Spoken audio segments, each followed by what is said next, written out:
wrong time. And here we are. Shoot me. Streaming has started. Hello. Good. Hello. I'm low on spoons today, so I might be out of it for a little bit. Low on spoons. Today's been quite nuts and tiring. Okie dokie. Let me just give John a gentle prod, just to make sure he's still with us, because that's the only one. Unfortunately, yes, we won't be having Gareth today, so it's his birthday, so he's decided to not spend it with us. I don't know what that says about us. Like he's got friends outside of us. Like he's got friends outside of us. He's just trying to make us jealous. Probably. Like, he can have fun with his imaginary friends, or he can have fun with real us. Ooh. We're not all you. I know. Harsh. Remember, we're all just a lamp inside his psychiatric ward. We've had this You're not conversation for supposed to years. tell him. It only works when he doesn't know. Otherwise, they bring in the pills again. Live long and prosper to you too, suitable substrate. We haven't gotten started yet, and yeah, we're already insulting each other and talking about stuff we possibly shouldn't broach, but hey. Yeah, so, that's a long running joke, but I can't remember, for the acclaim to go up another level of reputation, it's the equivalent of acclaim we spend, don't we? Yes, so for instance, if you are on 3 reputation currently, and you want to go up to 4, you spend 4 acclaim. If you're on 4, you want to go up to 5, you spend 5, yeah. So I need to confirm this. I said I thought I had higher reputation than I was, considering what we last discussed about. Yes. Yeah, I might just spend mine to put it to 5 then, and then find another random admiral or captain to put that up to 2. Yeah, sure, no problem. While those guys are doing that then, I am just going to turn off the ship rumble and put down the intro theme for the moment as we kick off our intro video, and we will see you folks in just a moment.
Greetings and salutations, everybody, and welcome to the further adventures, the continuing adventures of the USS Navis. I am joined by the majority of my intrepid crew, but not all, sadly. The Chief Medical Officer has a birthday today and will not be joining us, I'm afraid, but we have most of the others except for our Chief Science Officer.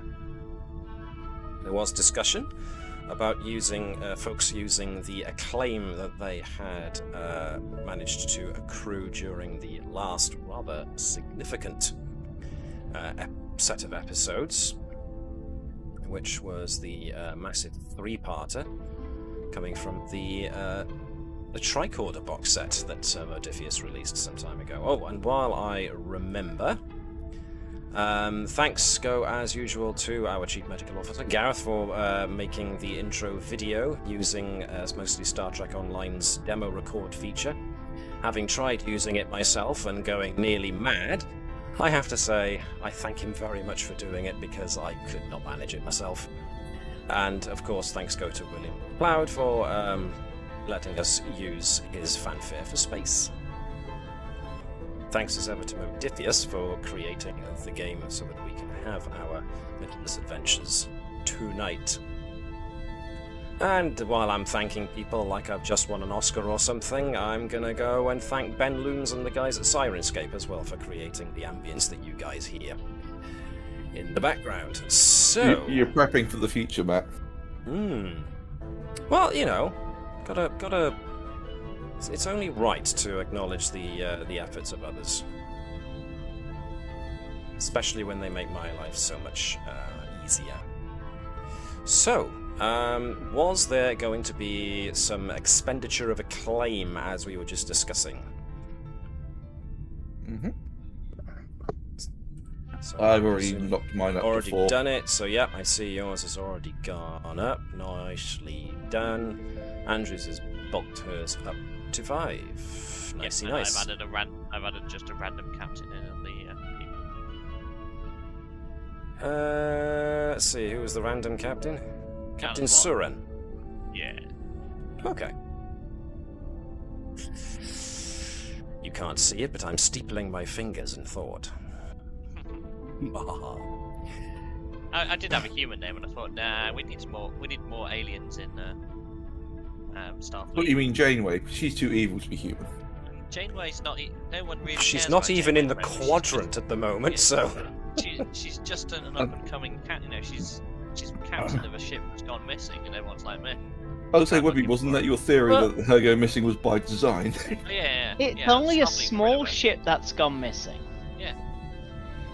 Starfleet just really tried to get rid of sort of like their most evil person. She came back. But LeChu's still in transport. She's not evil. Ah, They got the wrong guy! Again. We've already proved last week is that LeChude is it looks very mysteriously like someone else in Starfleet who's currently taking a long-deserved holiday. Are you saying that Picard never went to Riser? No. What we're saying is that it's not. As we remember, our campaign started not long after the Enterprise D crash landed on Viridian 6. I forget the Yes. number of the planet. So you know, the Enterprise E hasn't quite been finished, built, and tested yet. And that was a very bad that was a very grammatically poor sentence, but what the hell. So yes, who knows what Captain Picard has been doing all this time. Andrews pulls off the mask, it's Picard the whole time. Ducasse pulls off the mask. She was also Picard this entire time. Everyone pulls Everyone off was- the mask. They were all Picard this entire time. They're all the cutest of Borg. Right. Job done. Anyways, anybody behalf else of got Nurse anything Bravo, else? Anyone who isn't Picard, could you put your hand up, please? It'll make this report so much easier. Alrighty. Anything else to bring up before we get started? Anybody else wanting to do some Science? last minutes? Good point. Science. I forgot almost entirely about the science. How dare I? How dare I? Now, it wouldn't be Oh, I fair think it's for only- Gareth to continue his. So when we get him back, or I'll do it in the background and see how far he gets with Dr. Bertram stuff. But since John's not here either, I can't continue Natala's research, so we're just going to go straight into researching using the sound gun to be employed as a ship-to-ship weapon. Mm-hmm. So we were currently on communications as the hypothesis to pursue. Do we get any help knowing this thing has now been used in anger? Yeah. But there's a difference between using it in person and trying to employ it over distance in space between two ships. Oh, I get that. I'm just saying it's now actually got combat stats. You've used it, so Yes. We've used it at least 3 to 4 times. Which So is why, yes, the in-person prototype has been tested and proven to work. It is now it is being now put forward for tried and manufacturing. tested. That's what I'm looking for. I said, Edwards, I do believe I've had a talk with Matt, is basically going to be recommending or requesting it be manufactured and added to the number into the security armory. Hmm. And that has gone through and is going ahead. At the very least, the Navis has...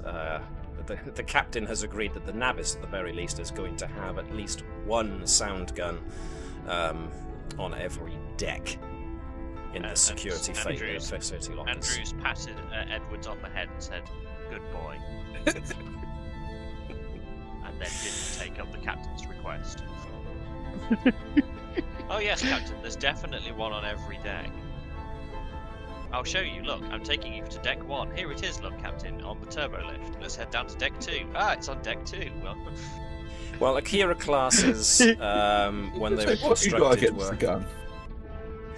Akira classes were made so that they have actual phaser lockers on pretty much every deck. There's 4 scattered about the bridge alone. Yeah, that's So it. just because it's not lethal we'll enough just- for We'll Andrews. just put the stun gun in the turbo lift, and then it can be on every floor like the captain asked.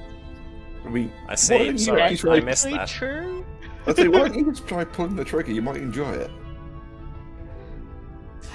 Anyway, I believe we were trying to do science. Yes, it would be Vibers and Edwards again. And With the were help they from the bringing computer. in Ensign Tufty Keshen from comms to assist on the project? Because communications was the current Yeah, hypothetical route we were taking towards trying to... that was it. It was computer and Tufty. So, So, seeing as Jan was first on board, as far as it were, in regards to our Discord server, why doesn't Jan take the reins with Ensign Keshen, who will be more than likely assisting?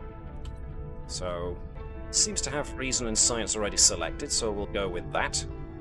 Reason and science with a focus on subspace communications. Vibers was looking at this from an engineering perspective of integrating it into the communication system of the ship itself, so reason and engineering would be sensible. Edwards was going along the communications route specifically, so reason and science would work there. So the question becomes, who's the lead? we to do it as it's his Edwards project. Yeah, makes sense. to Sounds me. like I an just wanted Edwards to make lead sure. to me. Okay, so no successes from Vibers, 4 successes from Edwards on his own personal project. Keshen, no successes. So, Computer, isn't it, as well? So if someone wants to be the computer. So, during downtime, the nature of which we will Should get have to been when we do the captain's log. Yes, the little project finally reaches its conclusion, and the models have all yielded satisfactory simulations, and it now, and when it finally comes to a full-on test, the system appears integrated into the Navis and functional. Ooh. All the boards are green, everything looks good. It requires, of course, something akin to the portable handheld version of this required an action to tune it, as it were, to the enemy that you wanted it to affect.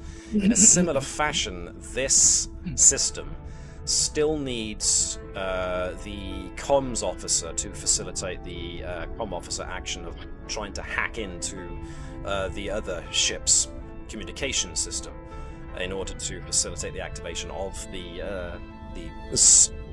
weapon as a means of trying to incapacitate another ship's crew. So it's not going to be a quick thing, but the system is now integrated into the Navis through its communication system and is ready to be used, as you say, in anger. Everything looks good. You believe you've come to the logical conclusion of the project. I'm surprised they'd done it in one. I was expecting that to have to go down another route. Well, you acquired so many successes there that essentially Edwards must have woken up with a sudden burst of inspiration, whereas Keshen and Fibers were just like, it's just another day. We've been down this road so many times now, we'll just do it It's as fine. by road. You asked Fibers to help on his off shift. So what we're going to do is we are going to go to the Navis itself, go to the very, very full traits section, and add in sound ship to ship until I can come up with a better trait. So, yes, blimey, this ship is now something else. Cat runs, the Latude Vibers protocol, experimental phases, rapid response shields, and now the sound ship-to-ship system. Whoa. Crikey. Well then. Anything else anybody else wants to get done then before we make a start? Well, Yes. I'm not... Val will be spending a lot of time going through sort of command training manuals and programs on the holodeck, all in an effort to increase his sort of his ratings when it comes to command. Noted. Very well. Very good.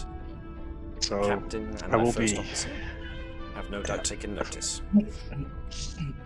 So I will be using some of my milestones. So I'm still deciding exactly what it'll be, but I think by next session I'll have a better idea. Okay, no problem.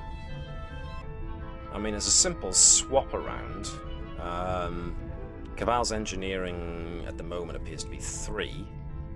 A minor, no, scratch that, a medium can be used to switch out 1 point from engineering and switch in 1 point for command, if you wanted to. Or, of course, you could hang on... Have you used all of your large? I've got 2 available. Yeah, so one of those could be used to up command without having to take one away from anything else. So, all Just viable realised options. I've got 2 as well, large ones. I said, could I put actually something into security files? I keep catching myself where Yeah. I'm actually doing security actions now. So let's see. Edwards. Yes, you've got 4 large. You've only used 2, so you can certainly utilize those large milestones, which allow you to choose a single decimal and increase it by 1. So yeah.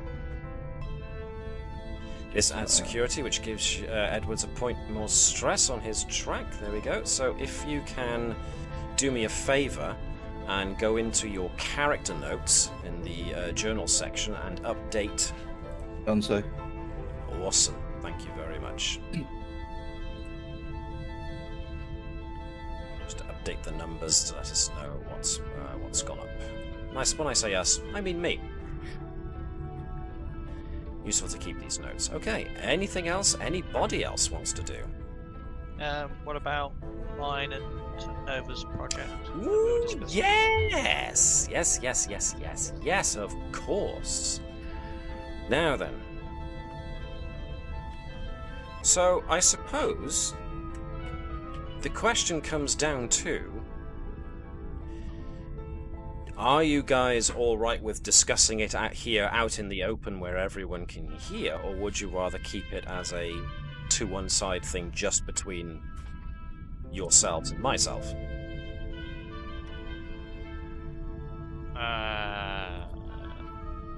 Because obviously, you know, the other characters will only know if you tell them. However, the players will hear it, so it's down to whether or not you want players to stay out of the loop.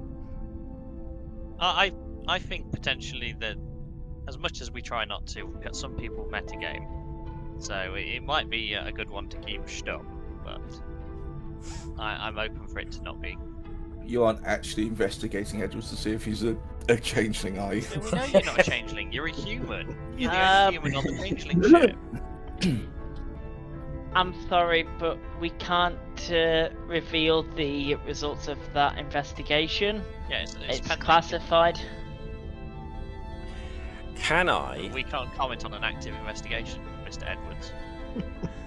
Can I, though, get at least a roll from Andrews and Nova? In this case, with Nova being the lead, I'm going to allow Andrews to assist with insight and command. I'm going to keep the difficulty to myself, and depending on what you get as far as results and how many, I can then apprise you of the situation.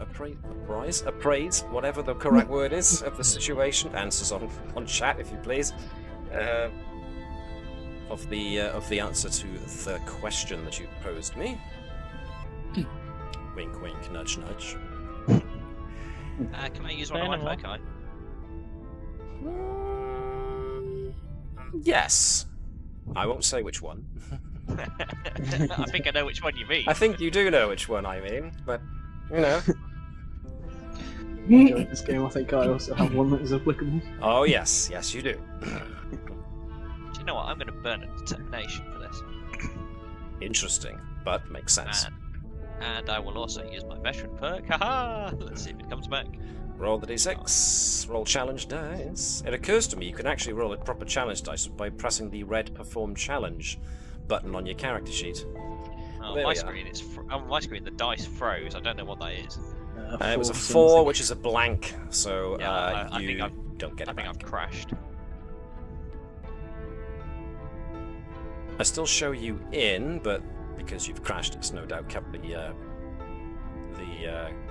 line open, as it were. No, you're gone now. There we go.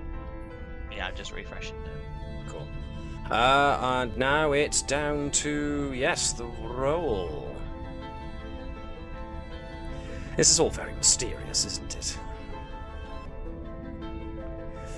It'll be fine. It will be fine. What's the worst that could happen? They can Well, kill me. Me. One success. Okay. As long as you've not plugged hello into your cybernetics, we're all good. You're not so- actually He got plugging that quick. hello into your cybernetics, right? Not Yeah. yet. Not yet. Okay, that's good. That's a future endeavor. All right. then. Insight and command perform task. Using foci, using determination. Roll the die.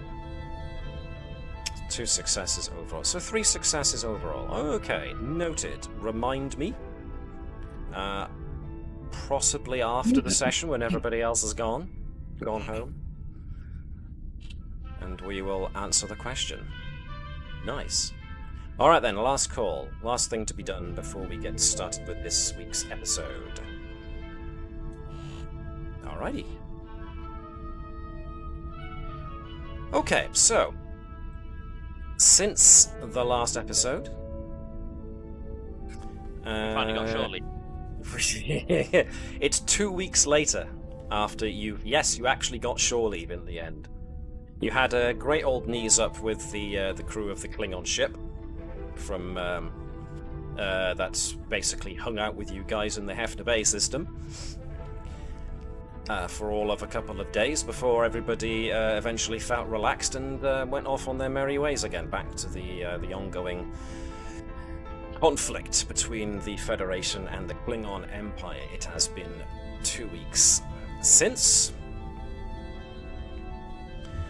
And so, let us get to Captain's Log, Stardate 50488.2. The Navis has just completed its patrol of the Beltane system within the Delve sector. So far, no sign of Klingons moving along the borders. We're now preparing to continue our patrol by proceeding to the Cestus system. I would say it's so far so quiet, but I've learned better than to tempt fate in these matters.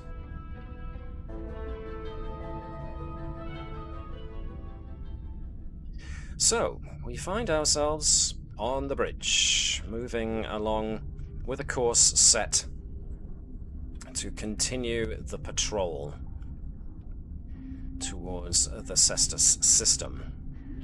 So at the moment, the ship is still going along at impulse and is getting ready to leave the system before you can engage war.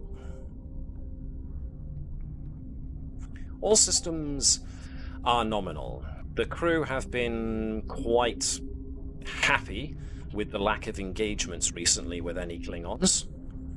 Caval is so bored he's getting up from his console and doing stretches. Or something.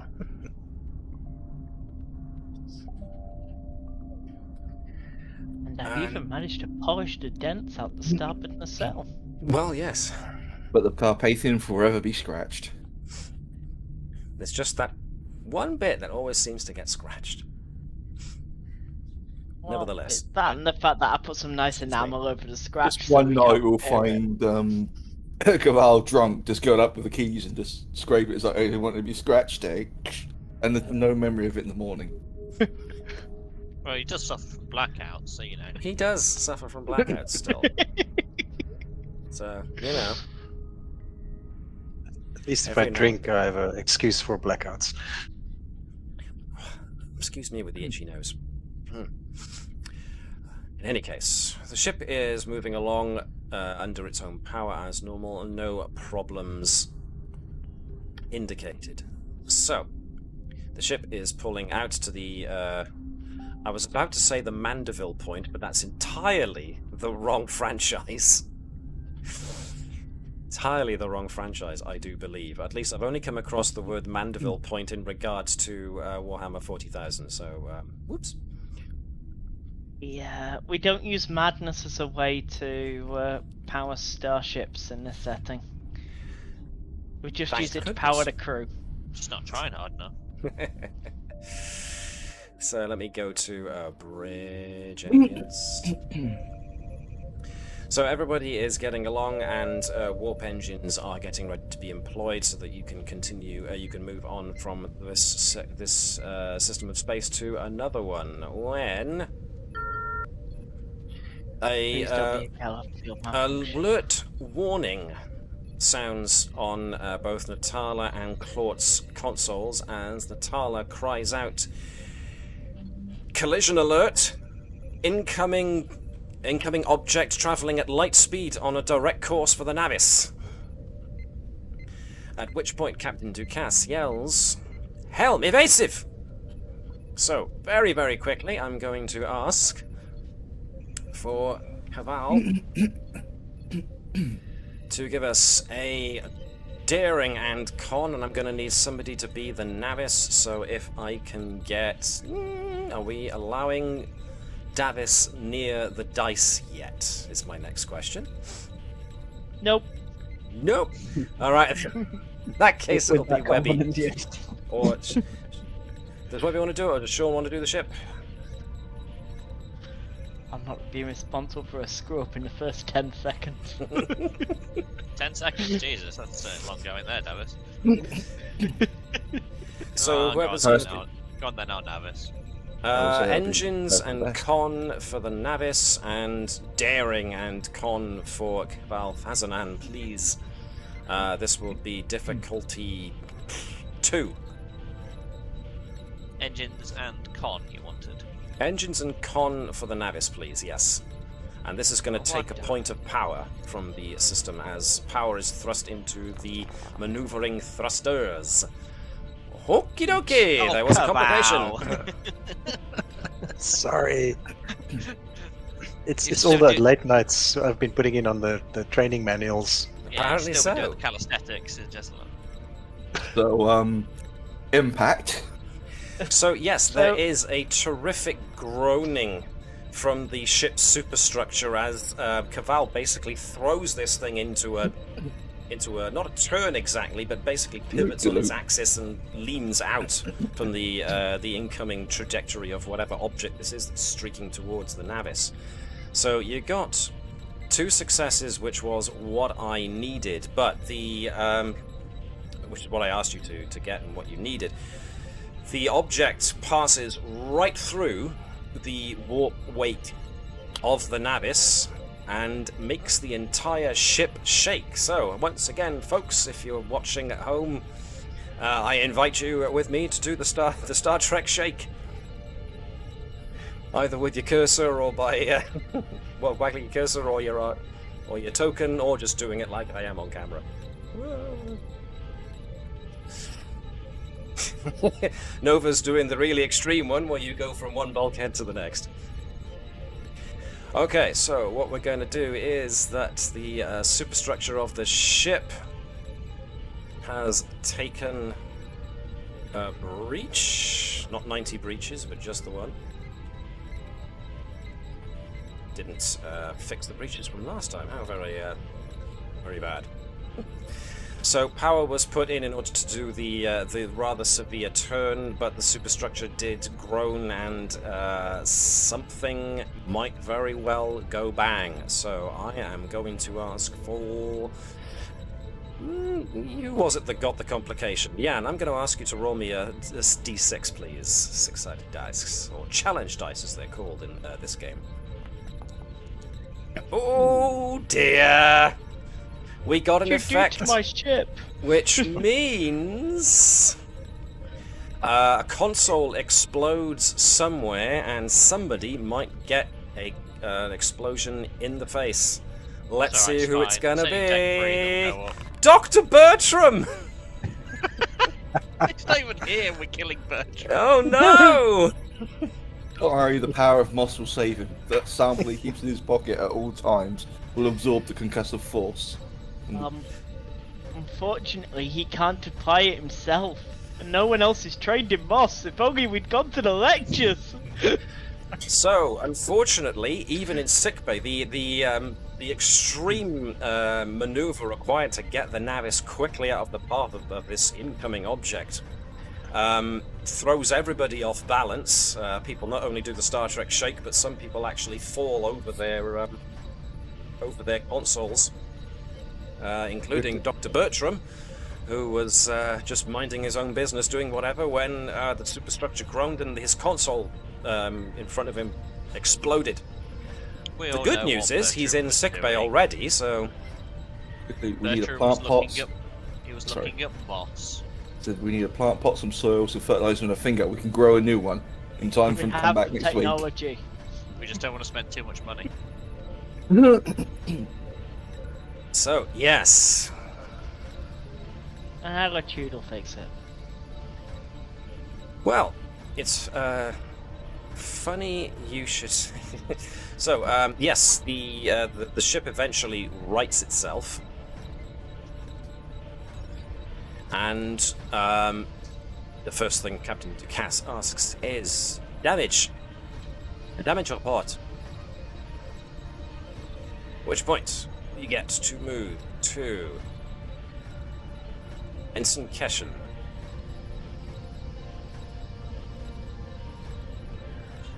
Minor damage to the ship's superstructure, Captain. Reported 1 injury in sickbay. I'm also getting... Excuse me, Captain. Lieutenant LeChude is on comms. He's questioning Commander Thesnan's qualifications of being a pilot. Tell him to come up here and fly this ship.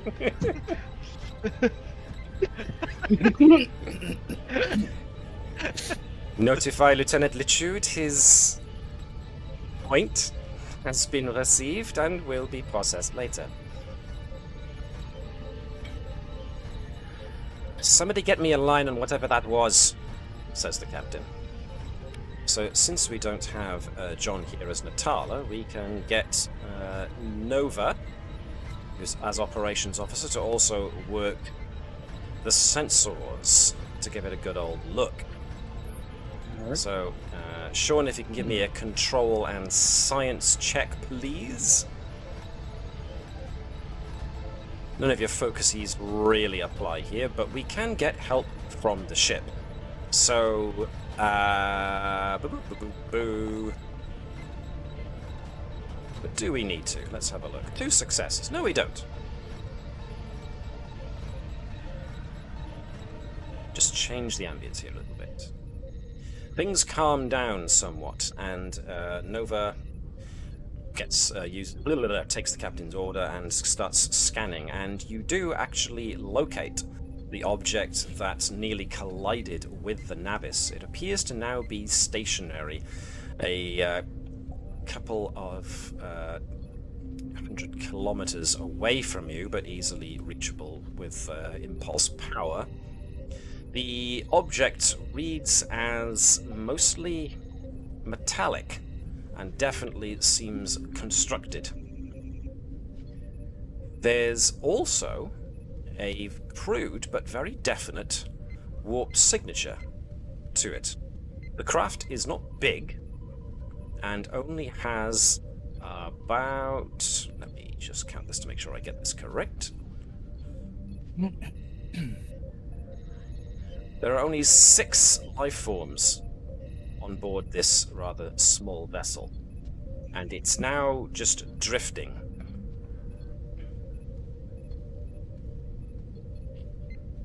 So, what would you like to do?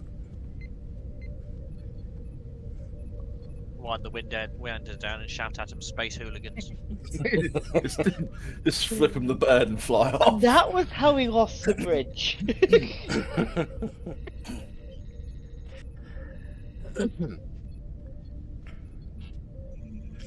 Captain Ducasse in that case. Sorry, go on, Muddy. Find out what happened to them, whether they're in as bad a state as we are from that, and potentially as to what's going on.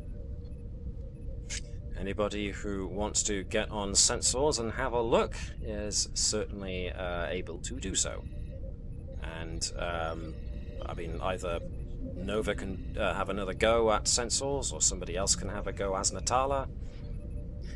We haven't trusted Navis to do any rolling yet. Do we trust him to do it now? It's just sensors after all. I think we force him to make a roll now. It's only a sensor sweep. Exactly. What's the worst that can happen? Ship sensors, yeah. Ship sensors.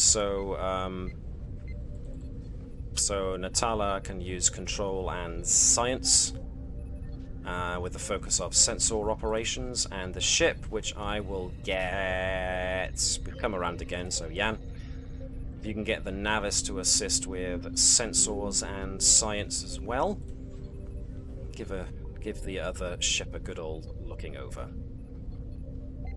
See what you can discern.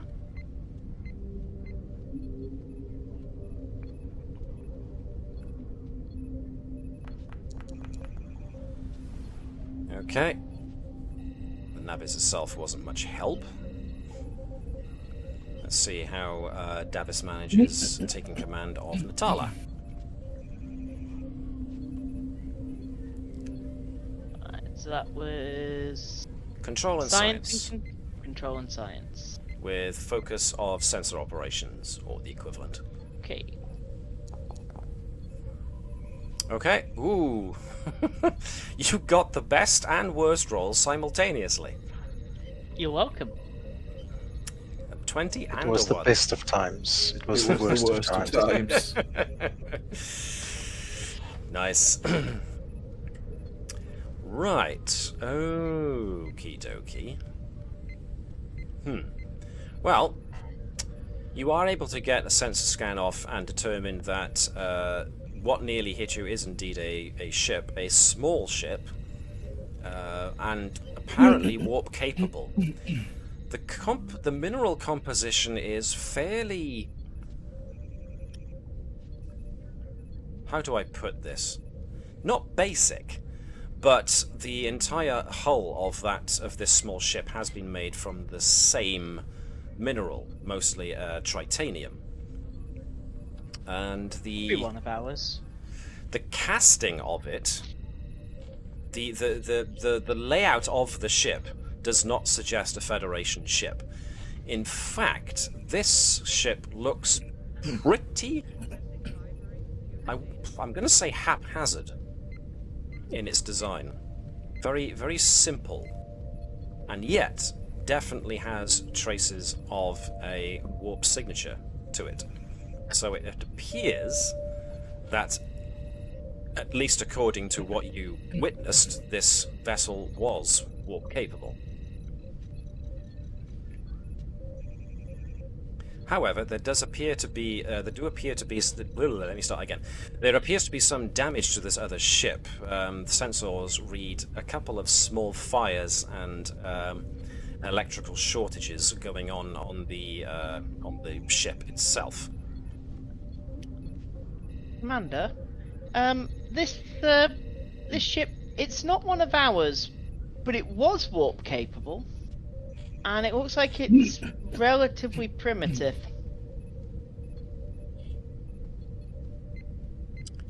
What would you like to do? I say that we attempt to open comms, then.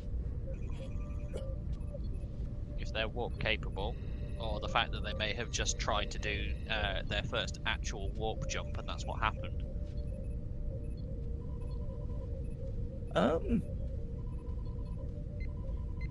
As Edwards would prick up at this, if he had quick time, if his commanding officer would allow him, he'd want to quickly just run through the data and see what he can patch together from his own experience. So he'd either be using metallurgy or potential focus on ancient technology to see if he could potentially maybe have some insight on this particular craft, if it's a more of a primitive class. Okay. Give me insight and engineering, then, please, Mr. Edwards. Would I be able to use any of the two foci I've specifically mentioned? You can Specifically, certainly try probably, metallurgy. Could potentially Caval assist on that, because he's got Starship Registry. Starship recognition, yes, he can try. Yeah. Caval can assist as well if he wishes to. 2 successes, not bad at all. So anything else that Caval manages to earn is gravy. Gravy on the boat, yes. You know me so well by now. My catchphrase is becoming oh, man! Okay. Yes, going not to on? roll any more dice. It'll be fine. The torch has Wow. been passed from a Navis to a Yan. Everyone now keep 10 feet away in case it spreads. Minimum safe distance required, yes. Ooh, wow. Okay. Sit in the corner. Webby, you know how you were saying how the crew of the USS Combs seem to generate a lot of complications? In this session alone, you've caught up. So it's like, Edwards puts together all the data. I think I know what it is, and Caval accidentally leans on the delete key. It's like, oh. Caval's like, Caval doesn't recognize the ship. It's no ship he's ever seen. In fact, he's amazed the thing's space-worthy.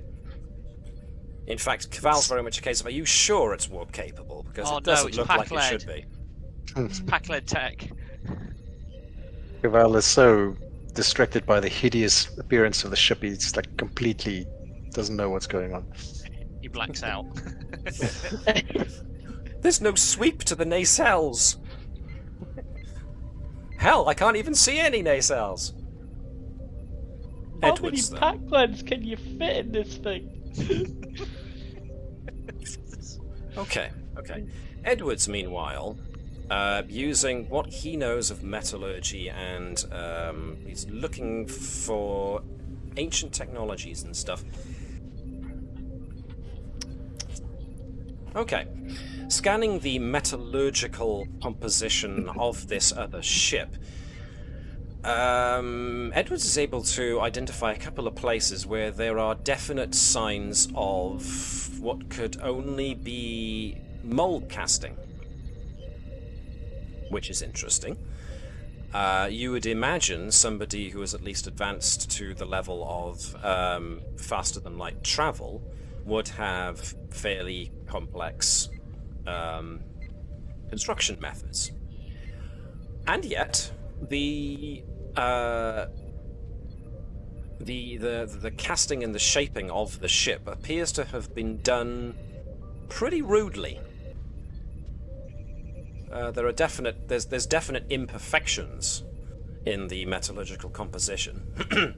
It's thick enough that it is its hull is staying intact to the rigors of the void of space, but there are definite imperfections that you wouldn't get from an automated process of casting. I hope I'm being clear enough on that. Mm-hmm. But it certainly doesn't resemble any past civilization that you are aware of. Mm-hmm. I'm guessing, obviously, cross-referencing it with kind of records we have on ship or any kind of database of different species and/or potential civilizations that we are aware of that's been publicly known, but we aren't interfering with. Nothing comes up, that kind of thing. If you're looking for that kind of thing, then you might want to try a... That would be the next thing up, basically, cross-reference it with any known pre-warp civilizations that we are aware of that the Federation is keeping an eye on. Okay. In that case, Nice I would suggest somebody with cultural studies, somebody with astronavigation, and... Oh, it's going to be Caval again and me. Yeah, let me think. Anything else? I mean, Natala could aid with sensor operations, but anthropology as well, potentially. So, Natala can aid if you want her to. But Yeah. if you're researching past spacefaring, or if you oh jeez, I'm not managing well tonight. What you're trying to do, yes, suggests to me someone with cultural studies, anthropology of some variety, and certainly somebody who has knowledge of the astronavigation would make good combinations in that regard. Yes, Navis, you were going to say. Well, it just so happens one of my previous hosts was a diplomatic attaché, so we could see if there was anything interesting there. No, that's pushing it. I'd say it would be Well- Cabal, Natala, and Edwards, I'd say, but if you want to throw it in. If Vipers wants to throw in on this one too. I'm not using up my one episode. Okay. I remember this. Yeah. Okay, fair enough. Okie dokie. So I am making this a difficulty 1 check because it's pretty easy to check records on the ship's database. You just have to be able to, filter them appropriately. So, I mean, I don't know if if it's worth grabbing a lucky rabbit's foot or turning 3 times in place and spitting or something like that before you throw roll. some salt over your shoulder or something. Is there someone else in the house you could get to do the roll? No, it's just me. So, I'm being harsh. But would it be insight and science? If you want to, I was yes. I'd rather do reason and science on my part. It's slightly That better. would make more sense with regards to checking astronavigation roll records. Yes, I can agree to that. Both same for me, so. Yeah, cool. So the good news is, no complications. Checking the roll from database. Natala. If you can, it's going to be reason and science from her as well, with the focus. Who wants to roll for Natala? Webby, you can do it. No, actually, no. Webby has. Sean. Yeah, Sean Sean's hasn't done it in a bit. Sean can do a roll for Natala. Alright. What are we doing? Control and science. Yeah, physically accessing the records where Fazanan and Edwards are trying to help her narrow the search. So yeah, accessing records, control, and science will do. I will go with the 8, because she should have rolled a 1, but that's my fault for not saying anything. So 1, 2, 3, so you got 2 over what you needed there, which is awesome. So, comparing the star charts of where you are, you, with some help from Caval, who tries to backtrack the potential, what's the word I'm looking for here? not destination. When you set out from a certain point, you're trying to trace back where you originated from. So, trying to use the heading of this ship to try and guess where it might have come from, your nearest, most accurate suggestion is the nearby Murduch system, which is not far away, is currently an unaligned planet. And when you access the records to do with the Murduchian system, there is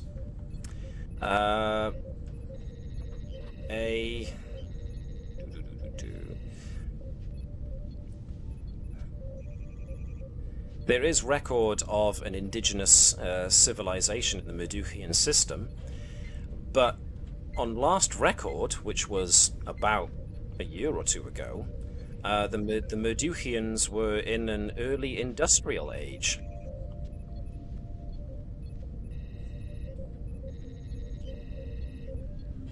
Starfleet intelligence strikes again.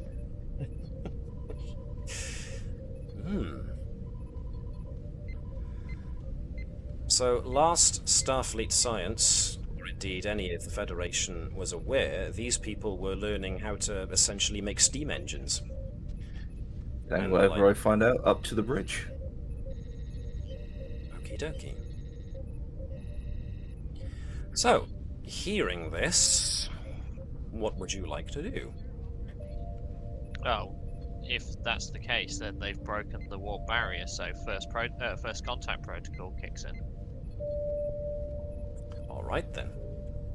The The ship fact that is they've just drifting travelled faster than the speed of light, they have just achieved warp. That is first contact. Mm-hmm. I wondered if someone was giving them help. Doesn't matter at this point. Yep. Alright then. So, the let's see. On impulse power alone, the Navis turns about and starts making for the other ship. I am going to zoom us in a little bit here from the just to give us a bit of a better view for when I activate this for everybody else to see. So the Navis is slowly gaining, and they see this rather small ship that's just kind of Don't see listing. anything on there except You don't red. see anything? It's once again, it's blank, is it? Okay. Yeah, well, it's not blank, it's just red. See the Navis? Can't see that? Nope. It's red. Interesting. Everything is red. Everything that? is red when you painted it scarlet. So you don't see a planet by there? Nope. Just everything is red. Unless you painted the planet red to blend in. No, not It'll really. make sense. That is weird. Alright, excuse me, folks, while I try and fix this. Please hold technical I just posted. difficulties. Yeah, I just posted what we can see. Let me have a look at that. So, you can see the background, but you can't see anything else. Alright. Is it a layering problem? Or indeed, things for some reason have gone without. Hey! And it- Yeah. Alright, so that's a nearby You planet. can see a planet. And the ship itself is not visible. It is visible now. There we go. So That is, yeah. Captain, planet. Ah! No, I see what you did there. I was a bit slow on the uptake. The cast just slow claps Caval and says, "Well done, Caval. Have a biscuit." So, this planet, I tell a lie actually, I've revealed that a bit prematurely, but I panicked a bit there when you said you couldn't see much. So, this will be the planet that the Murduchian civilization is based on. The fourth planet in the system. That'll be no doubt where you'll be going, but for the moment, just as a reference point, the other ship is a much smaller vessel by comparison to yours. It's not even it's not even as big as a runabout. It's very much a kind of a shuttle type size. So going back to that, actually, the Modiphians, have they actually been contacted previously, or has it been because they are pre-warp life as normal? They have not. They've just been observed. According to records that you've been able to find, they've just been observed. It's not like there's a Federation outpost on the planet observing them. It was just probes sent in. So we're not doing the aggressive observation. No. Especially with the situation with the Klingons, and this system is close to the Klingon border, so the Federation have not been chancing having observation teams. But, you know, the Modiphians are like many pre-warp civilizations. There are a good many pre-warp civilizations around, and you don't necessarily have science teams observing them all. Certainly not in the Modiphians' case. We've seen what happens to science teams. Half of them get killed in the self-inflicted stupid. So there's only so much stuff with recruitment can catch up. Self-inflicted stupid. I like that. That's something that needs to be put on a t-shirt, I think.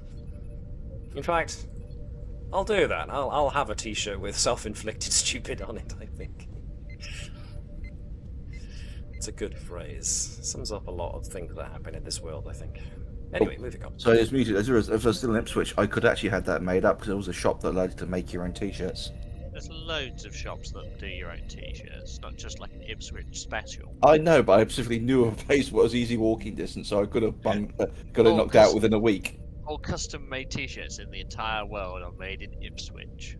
I'll just say, I knew somewhere that could and be willing to get this done. At least I'm volunteering for it. You aren't. Actually, Jan, if you ever want to come visit the UK, if you go via Telford, it's only half an hour. That again, yes. You I don't wouldn't if need I to were you, explain that one. Like you said, it's far too much bother. Yeah.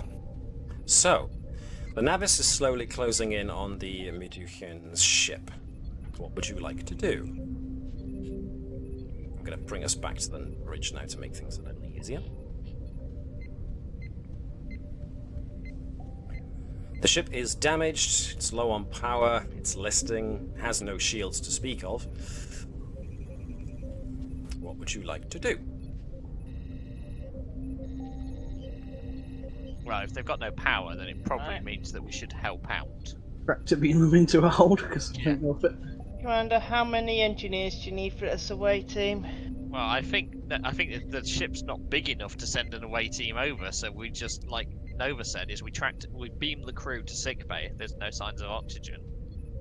There is atmosphere in there. It's on low power rather than no power. Okay, so yeah, open communications then, and then offer to tractor beam them into our so that we can provide aid. Okie dokie. And also get the diplomatic corps on standby. So the insurance details for the crash. Yeah. Technically, they didn't hit us, so it's not a crash. No response on communications, I'm afraid, Captain Commander. I'm getting sounds of fires and a good deal of commotion. They seem to be busy repairing the interior of their ship, I believe. Communications are limited. They only have a rather primitive radio transceiver system active, it seems. I doubt their systems are able to decode our communication, even if we are able to send them. Well then, says the captain. Tractor them or beam aboard? Maybe we should beam aboard first in order to offer them the option of us tractoring them into our hold rather than frightening poor people. Of suddenly being swallowed up by another ship. On behalf of engineering, I really wouldn't like an armed ship in our hold. when they don't think it's willingly? That's a good point. Lieutenant Claude, scan the vessel for armaments. So, who wants to be Claude? Claude only has, what, 2 buttons on his console, and he That's doesn't it. remember where the second one is. I think Andrews is volunteering due to her crush to be it. That does sound like a volunteer there. That's not volunteering, just saying that he only has 2 buttons on his console. Yeah. One of which is scan, the other is fire. No, one is the big red button, which is torpedoes, and the other one is the small one on the bottom of the console, which is phasers. Either way, part of his duties is to scan another ship for weapon systems and tactical threats. Therefore, control and security will enable him to use the sensors to gain a tactical readout of the other ship. Even though Claude kind of scoffs at the idea of this tiny little just about out of pre-warp ship having anything. Whoa, that's a lot. Claude confidently notifies everybody that there's no sign of any weapons on this thing whatsoever. The closest it got to any weapons was nearly ramming into the Navis. And Claude's reasonably sure that if that had happened, then the Navis might very well have survived better than the ship. It's the other ship. It's only because Claude's on board. And Claude's very Claude proud could of not it. be able to shoot the Navis would have exploded, you know. It is his weight and natural inertia just counterweights the ship. Are you saying that Claude's fat? How dare you? No, I'm just saying he is larger than life. He is the one. He's thick boy. Wrong setting. So, no weapons on the ship. What would you like to do? You still want to just drag it? Do you still want to just draw it into the hold, or do you want to beam over first? Well, the captain made the suggestion of beam the And beam as over such, first. that was an opera from myself through the captain's voice with options. This is still your game. Or we could just take it as a hostile action and fire on them. Good. Well, let's say Fly off and be like, nope. warping in might. Warping in. Sorry. Warping in. Sorry, beaming in might just would start them into potential aggressive action. Right, Mr. Cavall, open cargo bay doors, warp speed. We're going to pick them up at warp. No! Naturally. Please! Chief engineer is on his knees begging at this point, I think. Our hangar bay, the hangar bay you're gonna put them in is right below the bridge. Actually, I'm in the safest spot. Yeah, you We see, are. I'm all, next to you. I think All I'm I'm going hearing- off the torpedo deck. all I'm hearing from this is no consequences. Do it. Okay, what you no, doing? I suggest that we follow the captain's suggestion. Okay. Who wants to beam over? As has quite rightly been pointed out, it's only a small ship, therefore a big team might alarm them, but, either way. Who's our most diplomatic? Well, I think we need to send Vibers as an engineer, and actually Nova would probably be able to particularly good at helping as well, because she's empathic and she's also good with equipment. Hey, why am I going? I'm just grouping peeps by here. Because we need someone who's diplomatically trained, and you have the rank to say you should be. Permission I've got the to gym badge volunteer. for it. Say permission to volunteer, not as a diplomatic, but I said, don't for think my- we're going to have that much room. I was thinking my knowledge of said cultural studies, older races, and that, and also this type You're of also a thing. trained medic. Not that well trained.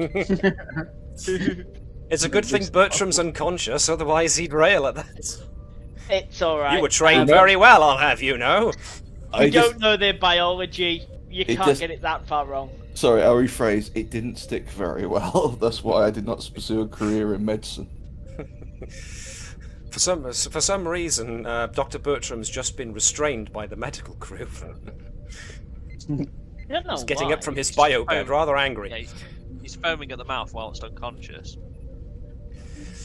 So, Somebody to be the engineer, somebody to be the cultural attaché, Nova, of course, due to her empathic abilities, and one person to be essentially the mouthpiece. So either the captain could go, or the first officer, or anybody else with a reasonably good The presence. captain's technically more diplomatic than I am.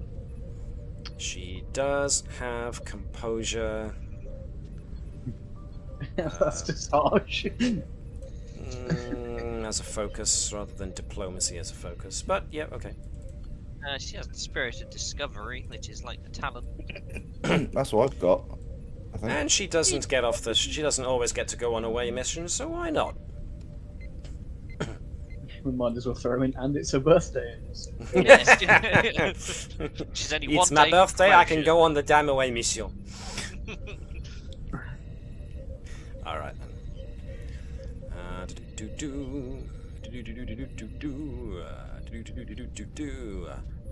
Let's have these four grouped together then, and alright then. 4 people should be enough for a visit to a small ship. Alright then, energize. Is the tune still ranting and raving when the away More team than going likely. down to transport the world? Change the ambience a bit. So, when the away team beams aboard the ship, they find a simple and rather narrow, confined bridge to be pretty much like they'd imagined. The consoles and the electronics are all pretty rudimentary. There's an awful lot of long, thick coils of wire. There's this kind of a viewport, but it's quite small. More than likely so that it can be made of very, very, very, very thick crystal or glass or some such to allow just a narrow view out. The majority of their ability to perceive the outside seems to be via some rather simplistic sensoria of various sorts. The actual aliens themselves are, as you can see, some kind of greenish in color with elongated slightly ridged craniums, long pointed ears. They are rather tall and slender, and each appears to be wearing what almost looks like the old Victorian era diving suits, the really big bulky suits, and with these enormous collar rings, which you imagine is for fitting a helmet over. There is atmosphere here in the ship, and it is breathable, because you would have seen to that in the first instance. And as soon as you suddenly appear amidst them, it's slightly hazy, smoky environment due to some of the sparking wires and electrical fires that are going on. But other than that, they just kind of yelp in surprise, and one particular one at the head, he kind of fumbles at a holster at his right hip, draws what looks like some kind of basic firearm out, and says, "Halt right, wait." And he just then stares at you all with a slack expression. The others are equally just frozen in place, looking at you. You're. Oh, great gods! You're actual aliens! And he just kind of holsters his weapon really, really quickly. Question: is this coming through the universal translators, or Yes. are they actually? Okay, so I was going to say, so it's not actually they're speaking English. No, That's they're not. like- They're not speaking English. This is definitely coming over the universal translator. And yes, the guy from the head of the what you imagine is the bridge or the cockpit section comes running over and just stands in front of you with mouth agape, his large eyes just open wide and beaming at you. He looks Vibers up and down, and then just kind of looks at the trill spots, looks at Nova with her blue hair and her goggles, and looks at you all and just kind of goes, "Gods! Jewel X! This is fantastic!" Pleasure to meet you too, on behalf of staff. Oh! He seems surprised. Oh! Wait! How did you... Your mouth moved differently, but I can understand what you're saying. Shall I'm just going to shrug and be like, aliens. the captain at this point would probably go, Yes. "Thank you, Lieutenant. Shall we start with sorting out the damage to your ship, and then why is she's turning into Franziska? I can't do Well, French you accent. know, So there's yeah, a the captain reason- would advise reasonably it would good probably be accent. wise that we we'll explain more later, but right now we need to get your ship stable. What can we do to assist?" Oh, you're here to help? That's extremely generous of you. That's amazing. Ortris! And this one kind of gestures to the one behind him, who's still very much just transfixed in... Well, you're not sure if it's terror or wonder or what. They just have a... You know... Apparently this is their first time meeting aliens, so... Orpheus, not only have we met aliens, but they're nice! This is amazing! Oh, where are my manners? I am Captain Vernis of the Meduhian Space Corps. Such as it is.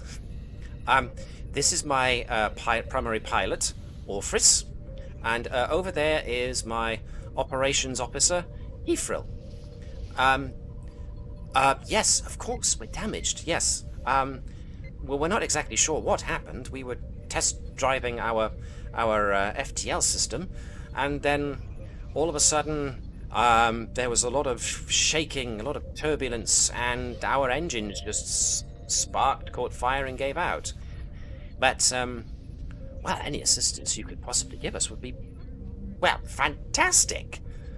But may I ask... prudent at this point from the captain's side to advise them that they have actually just broke the light barrier.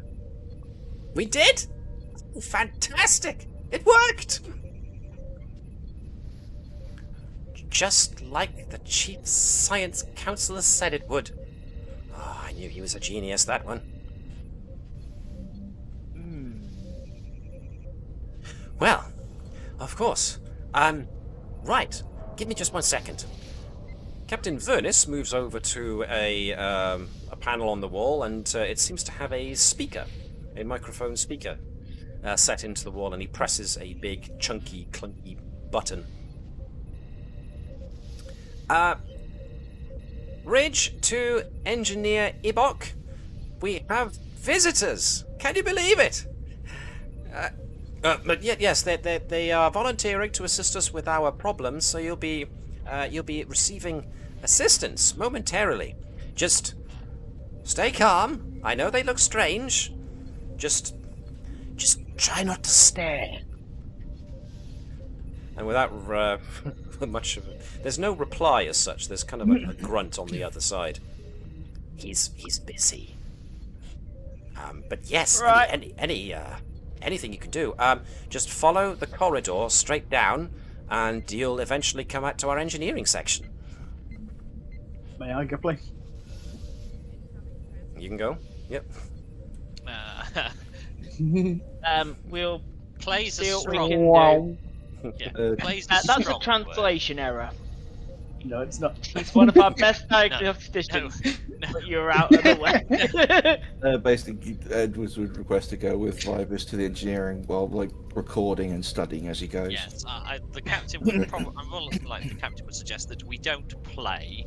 We are here to help, but we're also here to observe how a race that was only a couple of years ago facing the Industrial Revolution is now breaking the FTL barrier, where the technology doesn't fit with what we know of the. Yeah. Yeah, so I think someone's obviously giving them a help. All right. So, what would you like to do first? Diplomacy or engineering? Do Do you want to carry on with the diplomacy, and then we'll get to how Okay. Vibers accidentally destroys it all by being rude to a Vibers? chief engineer? Well, I'm going to shout before Nova manages to press any buttons. You No. said anything about buttons. So many wires. So yeah, as when Following you do thread get is to the pulling. engineering section, you find the Oh, place pretty much like you imagined it would be on an early warp ship. Please tell me it has vacuum tubes, though. Well, let's go ahead and say yes. Yeah! Proper steam tech ship. Oh. It's not being driven by steam, but it's pretty primitive. There's not much room in there. It's primitive by your standards, Federation standards, certainly. Very, very early tech. In fact, no, I'll get to what you guys make of the engine. But the place is a mess. Some of the wires and piping for the coolant system has come loose. There are things that are sparking. There are things that are on fire. So this fellow here identifies himself as Engineer Ibok. The others are just his engineering assistants. Right. The place is in a bit of a mess, so they welcome any Ibok. assistance they can get. We've got three of us here who are trained engineers. What's the highest priority? What's the most danger for you at the moment? Power. We need more power. We need to get the power back online. We need the power plant. Okay. Right, which one's your power plant? He just gestures to the entire back section of the ship. Let's get the tricorder to start scanning and just trying to get an idea of the schematics. So this is kind of funny in its own regard, because you notice the engineers are wielding these enormous, heavy tools. There's these big blow torches they're using to melt breaches and wire things. They've got enormous essential spanners and such. And as soon as you guys whip out these tiny tricorders that make little whirring noises, they all stop what they're doing and just stare. You haven't got time to fucking say fix it, you bastards. I thought you were about to start talking to Edwards. I was like, are you trying to scan it? Scan the power plant and get on with it. We need to get this sorted out before they have a major problem. They've just come out of warp in a situation they're not expecting. If this thing made a warp, we don't know how stable it might be or whether things could actually blow. Let's get a status report and get this sorted. Right, sir. Ibis goes off into normal engineering ranting mode. Would we control engineering or control science? We'll do that. We'll do that in a little. little bit. We'll deal with the engineering stuff in a bit. Okay. No scan, only tinker. In fact, Nova's very interested in the big old spanners they're using to do a bit of percussive maintenance on the stuff. Ooh, hefty, I like.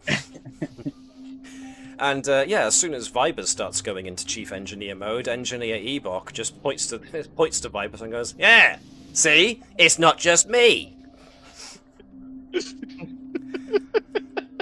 And we'll get back to the engineering. We found the alien version of Vibers. There's more than one. We can't let them multiply. There's one on every ship. It's chief engineer. It comes with a job title.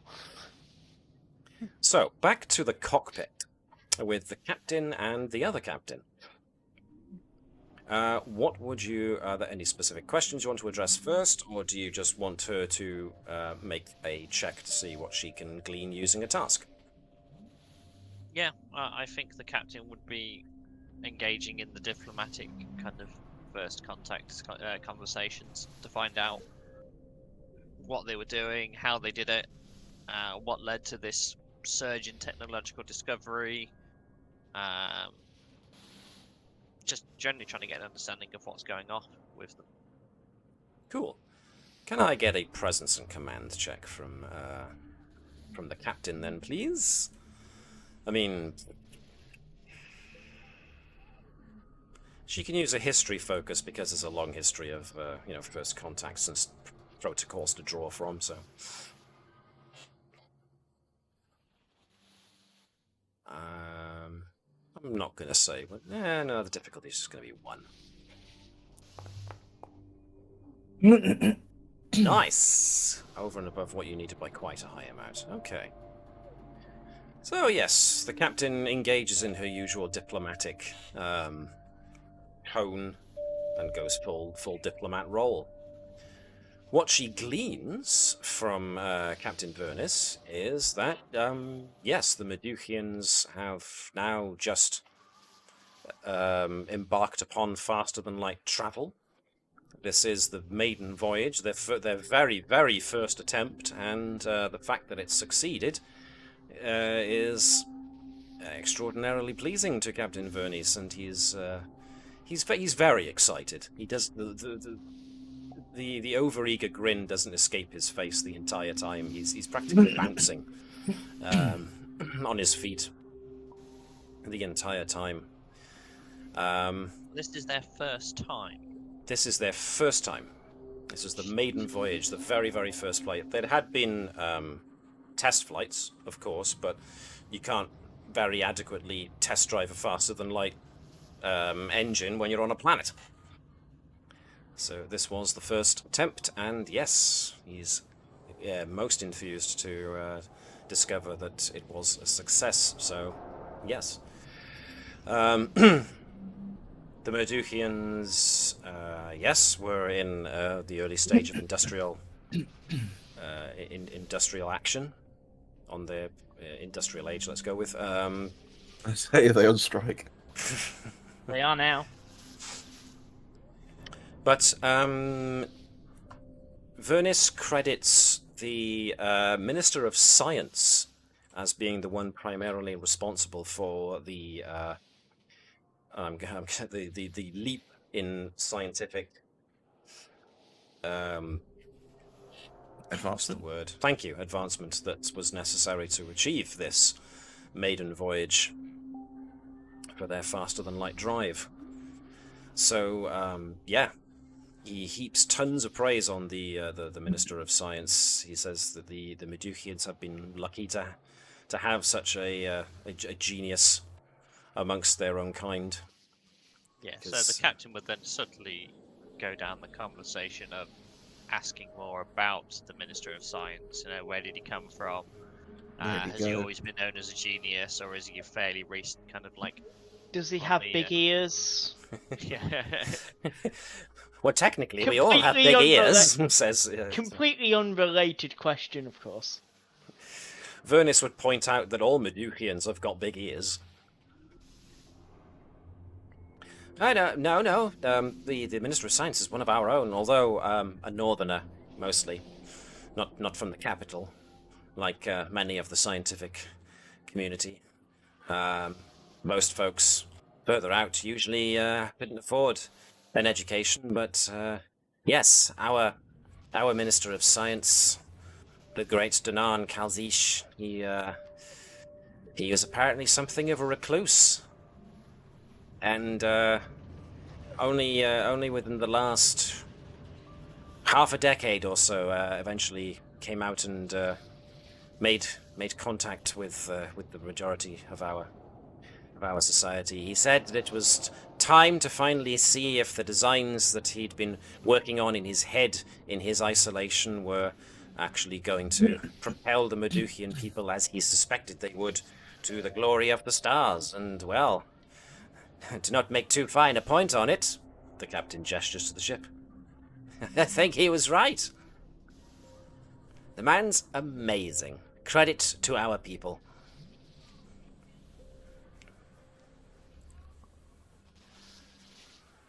Well, I suppose on to questions about you and your people, I suppose. And Vernice launches into questions about what it's like to be an alien, you know. Where are your stomachs? Oh, you only have one stomach. Okay. Oh, but some of you do have more than one stomach. Right. And various questions in that regard that, if you want, you can either leave to assume that the captain answers all those questions, or I'll leave to assume that the captain answers all those questions. I'd assume that she does, unless anyone else wants to say differently. Unless somebody wanted to say anything specific, is what I was trying to get at. But, yeah, I don't think she'll reveal too much about the Federation as normal. Okay. It's the diplomatic corps to deal with. But she at least acknowledges that there is a federation of planets made up of numerous species from numerous different systems. Yes or no? Mm-hmm. Yep. Yep. And that they usually make a point of contacting those species who have achieved faster than light travel. Yeah, sounds like a good thing to point out. Okay, so unless there's anything more specific that folks want to get into in that regard,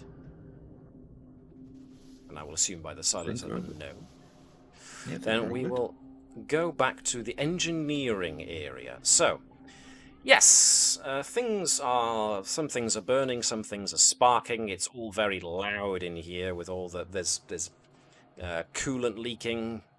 So there's various bits and bobs that need to be done in order to make this ship not be any danger to itself. But they've at least been careful enough that there are safety systems in case of any kind of catastrophic failure. So, I don't know, if Vibers is taking charge, and it's going to be a Out of blame is found ahead. reason and engineering from all three folks, but Vibers obviously being the lead with everybody else, just simply following his lead. And you've all got various applicable. I mean, ancient technology, not so much actually. I was about to say. But the metallurgy can help because Edwards can identify flaws in the composition of certain bits that will need patching. So, one success. So Nova can get 1 dice in as well, using her usual tinkering focus. And then we'll do Vibers. Leopard print. Nice. 1 success again, so it's all down to the Vibers. I have got space for 3 dice here, haven't I? You can. You are at full momentum already, I hasten to note. So. But it happens that I do 6 impossible things before breakfast. Okay. All right. Good thing you didn't get to your scrambled eggs before the thing hit. That's a lot of successes. So you guys are extremely efficient, and the other engineers, at which point suddenly find themselves just standing back and not doing a heck of a lot as you guys go to work. It's an interesting exercise for the engineering lot here, for you guys as the engineering lot too. You recognize all the principles at play of a warp engine, but to see it laid out in such a retro tech fashion, it's kind of weird but interesting at the same time. So you can see where everything is, and all they do is, over time, as soon as the technology gets smaller and smaller and becomes more and more efficient, you can visualize it, but everything's bigger and a lot more crude. This is like looking at a Apollo capsule computer and going, "You got to the moon with this?"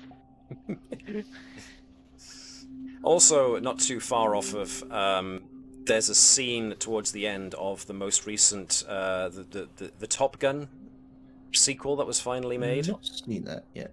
There was a brilliant little sequence towards the end where they get in an old, I think it's an F-15, F-16, and the cockpit, the co-pilot to Tom Cruise's co-pilot is more used to the more modern jets, and therefore sees all these switches and buttons to press in front of him, and he's like, "What? How the hell did you fly these things with so many buttons?" So, yes, that's the kind of thing I picture here. Now, as you guys are working, one thing definitely strikes you, and it strikes Vibers most of all.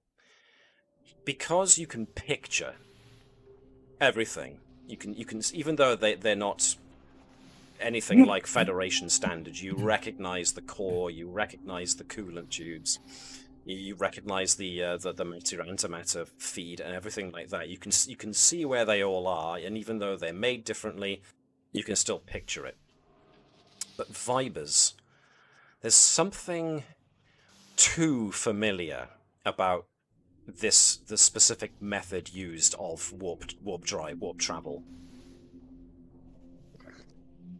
This seems very close to Klingon, if you didn't know any better. It's still primitive, but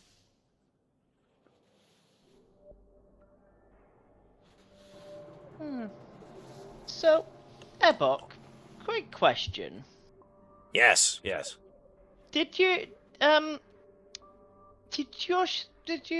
have any interesting shooting stars in the last few years?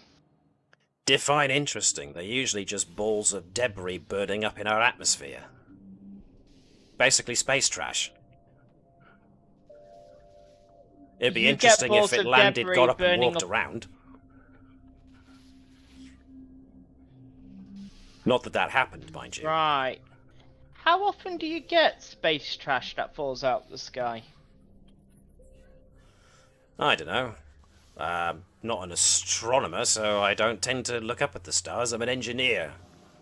We talking common enough that no one cares, I don't or, know. or You'd have to uncommon ask. enough it makes the news? I wouldn't say I've paid much attention. I don't remember there being much attention paid to such phenomena in the papers. No. Right. Why'd you ask? Comets, asteroids of all this, shooting stars. Your engine design, it's awfully familiar. You're following the same sort of structure as another species that we've encountered previously. Could be coincidence. There's only a certain number of ways to tie these things together, but interesting none the same. Well, all I can tell you is this entire engine system, the antimatter intermix chambers and all of that, are all based on the designs by our science minister. He came up with it, and I was shown how it works, and I was shown how to maintain it.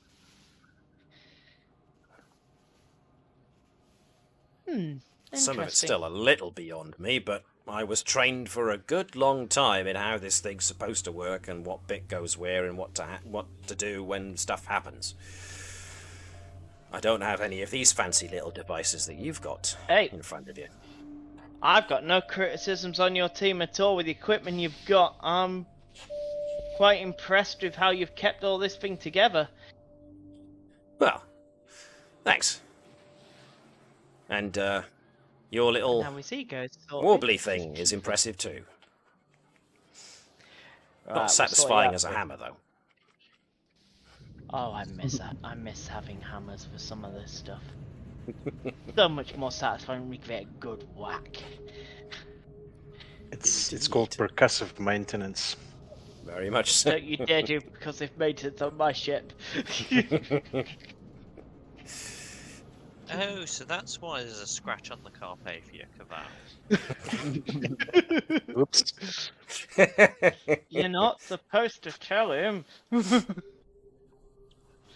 Okay, so you're able to make the proper repairs to the system, and the ship is not in danger of falling apart or having any kind of catastrophic failure anytime soon. But what seems to have happened is, as soon as their ship passed through your ship's warp bubble, it destabilized their own, since theirs was pretty primitively made. So it was upset, which is what made them tumble out of warp and cause the damage. So as such, their ship is in not the best of condition for going home, and if and when the captain offers for you to for the ship to be brought inside of the Navis, or just to be plain old towed by the tractor beam, Captain Vernus is more than happy at the idea of being towed home,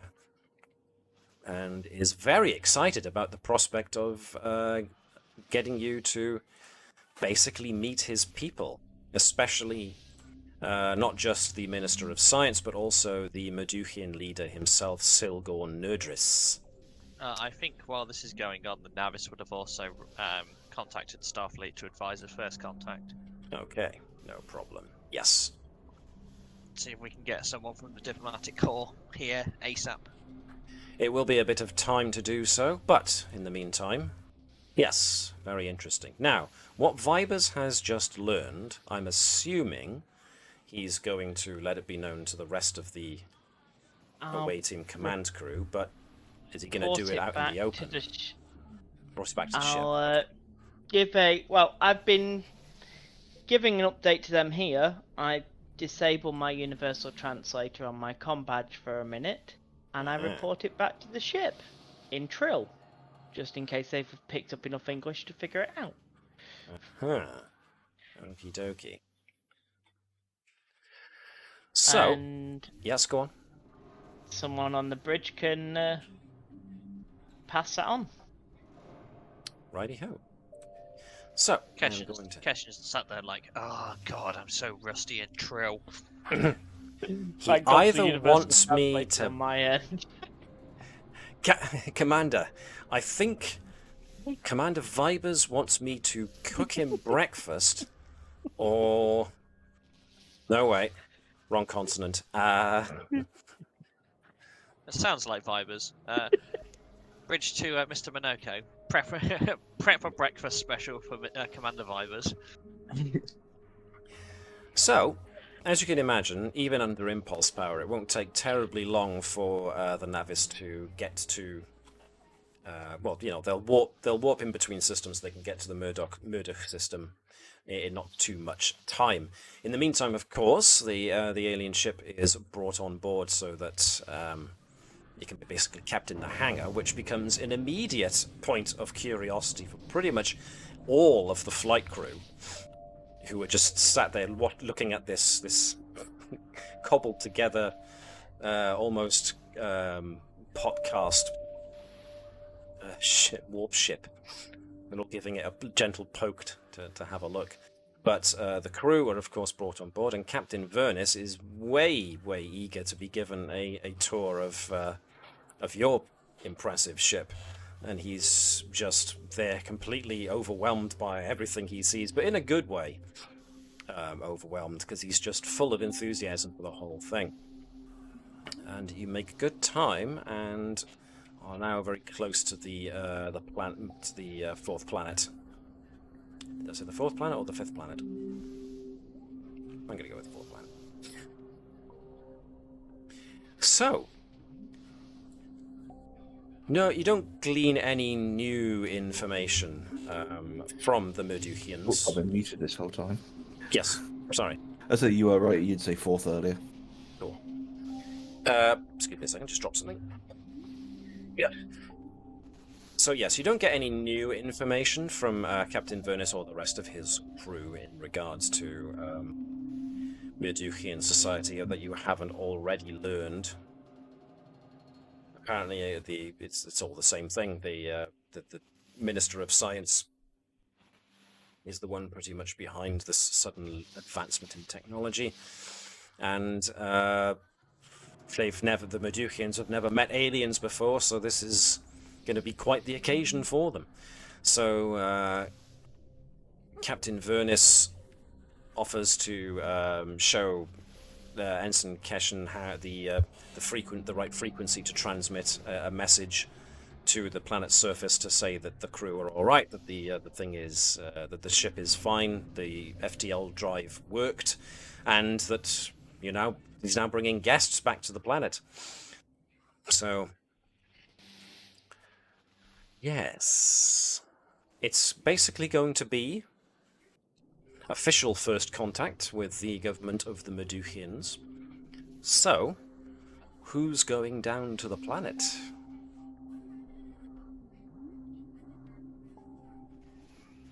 Vibers is gonna try and finish off repairing their ship because I think there might be more we can get out of this. Edwards would request as part of logging their cultural, basically their culture information. Basically for study, he would ask to go down, given this is part of his bread and butter. Okay. I mean, Natala would probably want to go from a scientific standpoint. Mm-hmm. Vibers, I don't know, there's not much more you can do to repair the thing. It's been repaired. You've done a very good job. Okay. In which case, Now it just becomes a let's point go... of putting it back down on the planet. In which case, it's going to be a really good idea to go down there because their chief scientist is obviously stealing Klingon or Nausicaan tech, and I'm not quite sure which. That's the point. I'm guessing you've let people know your suspicions. Yes, after the slight mistranslation from Keshan. I'm sorry. What you said warp, I thought you said toast. Don't you know your second order nouns properly? Ugh. Next you'll be saying you can't get your 5/10 right. Commander, please. I've only been learning Trill for 5 weeks. On my off hours. That's not even the right voice for Keshan, but I'm not using the voice modulator. So. Who else wants to go down? I'll go if we want, rather than the captain. Nova will go for curiosity. Oh. You're like, if you get lost with a spanner and the whole civilization will fall apart. Is Caval staying up with the rest of the crew? Don't know if Or there's... would you like to fly one of their ships? Please, no. The only thing I can think of is if I do some investigation in their sort of star charts or their astronavigation capabilities. I say, given what Vibes has said, it might be worth patrolling around up and see if you can, especially if you can find any trace of Klingons or anything, just in case. They also did complain a lot about space junk, so if you want to take the Samson out for a skim round to see what sort of junk they're getting in system. Sounds fine to me. Okie dokie. Okie dokie. Rearranging the Samson. Oh dear. Right, so Ikran Bravo is going to be in charge of engineering whilst Vipers is away, as usual. Curse is going to take over for sensors. If Caval's staying on the ship, then I suppose he can do whatever he's going to do to investigate the presence of whatever. So let's have a Right, look. do we want to let if Caval can fly around in the Samson if he wants? He doesn't get much of a chance to. What you want to Yeah. do? Caval and Claw can Yeah. go Samson flying. I think it sounds like a plan. We investigate the space just immediately around the planet and the... I can't remember if it had any moons. I didn't mention any moons, so I'm going to go does with now. probably only 2.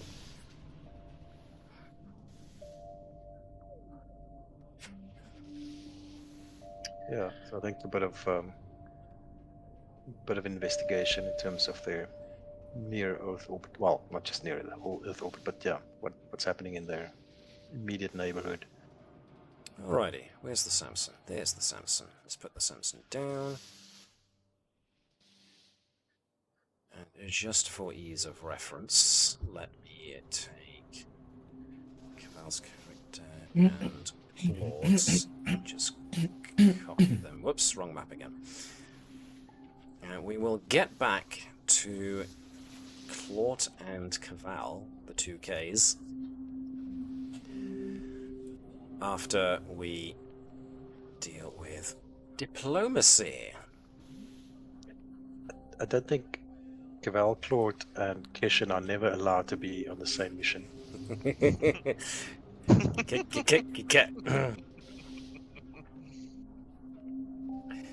All right. So, you are eventually brought down. You take a shuttle because it's a bit less abrupt than just arriving by transporter and shocking everybody. But of course, Captain Vernus does radio ahead. Also let us scan everything as we approach, so we know what we're coming into. So, yeah, the place definitely has still very early industrial flavor to the layout of the cities and the outlying habitable areas. There's still a good measure of pollution in the air from the burning of various fuels. But there are also a noticeable number of small anti-gravity conveyances that zoom around the place. So it's not like the FTL ship was the only piece of advanced tech that they are displaying. There's a good lot of semi-advanced technology going on with the Modiphians,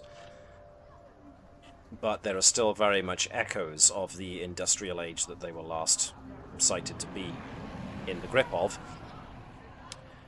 When you are eventually led to a large and resplendently decorated meeting hall, which seems to be the seat of the building, which is the seat of their unified government. And you are brought to Silgorn Nerdris, who is apparently the leader of the Modiphian people. Silgorn is obviously a man of a Modiphian of more advanced years than most, since he has a good number of creases in his brow and slightly jowly cheeks compared to the rather pointed cheekbones of the younger Modiphians.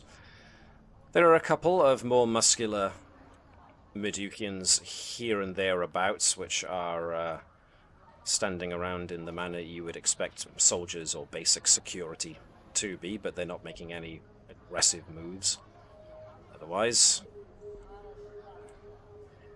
you are free to engage as you will. Silgorn Nerdris addresses you all in the manner you would expect from a leader. He welcomes you all and doesn't have the same level of bouncy enthusiasm about greeting aliens that Captain Vernis did, but that's mostly because Silgorn Nerdris is a lot more composed, more of a practiced statesman than the younger pilot, who is just so full of enthusiasm and is very enthusiastically introducing you guys to everybody. So, if there's anything specific you guys want to get done, excuse me. Just keep eyes and ears available. Just scanning, making note of everything like architecture, the culture exchanges. Basically, just whatever information Jonathan he's just gonna be absorbing as much as he can and just like saving it for records later. This is his first, I think, first contact situation, so he's gonna make the most of it. So he can certainly get around to talking to the regular folks, and he will find them just as amicable and enthusiastic at meeting aliens as Captain Vernis was. There's a couple that are a bit hesitant, but that's to be expected. Because, some people have never seen an alien before and therefore don't know how to react, and so they react cautiously. But as long as you guys continue to perform your diplomatic duties with no... there's a word that I'm looking for and it just completely escapes me. Basically, as long as you don't act aggressively, you're fine. And, I suppose on that, Nova would be monitoring to see if anybody else's emotions or behaviours change. So, checking that they're not turning hostile or ill intent. This has been the interesting thing for Nova, but she was at first rather overtaken by the fact of new aliens, woo, interesting old tech ship, even bigger woo. But Nova quickly realized that the Modiphians, possibly due to their biology. I mean, they've got very elongated skulls, which suggests a differently formed brain. Nova's having trouble reading any kind of emotions off of them. She just kind of gets... It's almost like tinnitus off of the Medukians. They just seem to... It's not that they don't... It's not like the Ferengi where you cannot sense any emotions or thoughts out of a Ferengi. You get the idea that there are definitely emotions and whatnot from the Medukians, but rather than sensing the read of the emotion itself, it's just kind of like this almost subaudible whine. So the best that Nova can glean from that is that these guys have got an unfamiliar brain makeup, and she's not used to it enough yet to be able to interpret the signals that are coming from the Medukians. So it's just basically a bit... It's not painful exactly, but it's just really obvious that it's there as a kind of a high-pitched tinnitus-like whine.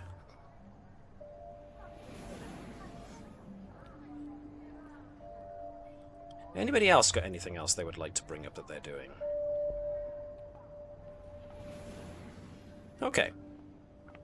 Captain Vernus stands off to one side. Yes, was someone going to speak up?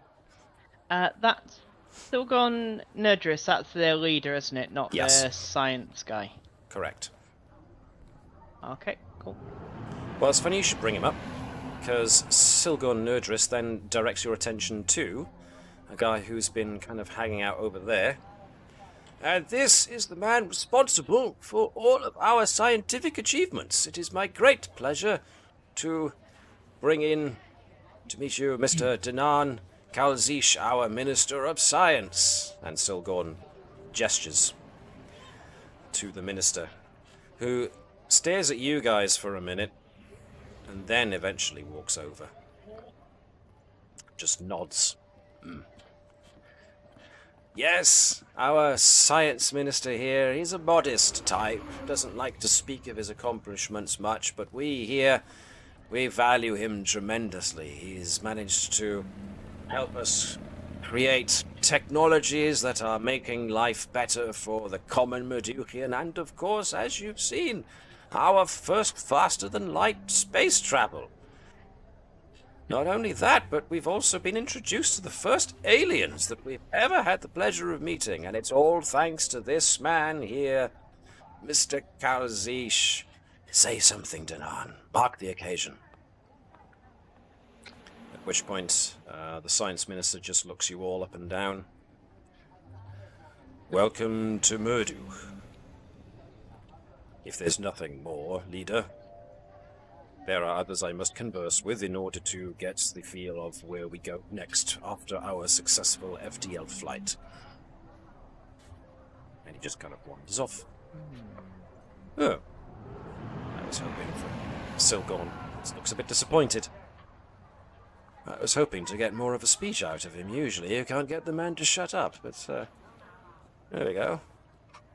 I'm very sorry. I think maybe he wasn't quite prepared for aliens, perhaps. No offense meant, of course. Well, One take. we've just one thing yes, about of course. how he looked at us. Did he look at our foreheads by any chance before walking off? Did he look at your foreheads before walking off? No. Oh, good. He wasn't He wasn't going, "Oh, you're not Klingon." Well, this is the thing. Did he give off any different readings for Nova? Nova can give me an insight and command check if she wants. Alright.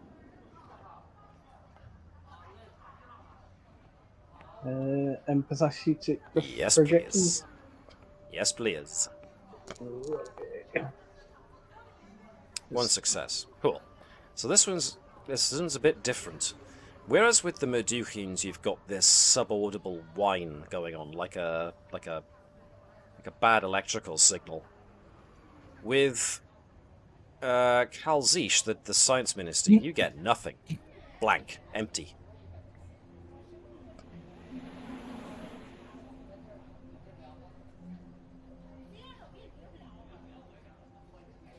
Make of that what you will. Well, says Silgor Nerdris, we've got a celebration, and we've drawn some of our various different dishes for you to sample to see if you like them. And yes, we've got some artists who want to read some poetry and do some singing and music for you. We've got a whole thing planned. I do hope you enjoy it. So, is there anything you guys want to do during the course of this shindig?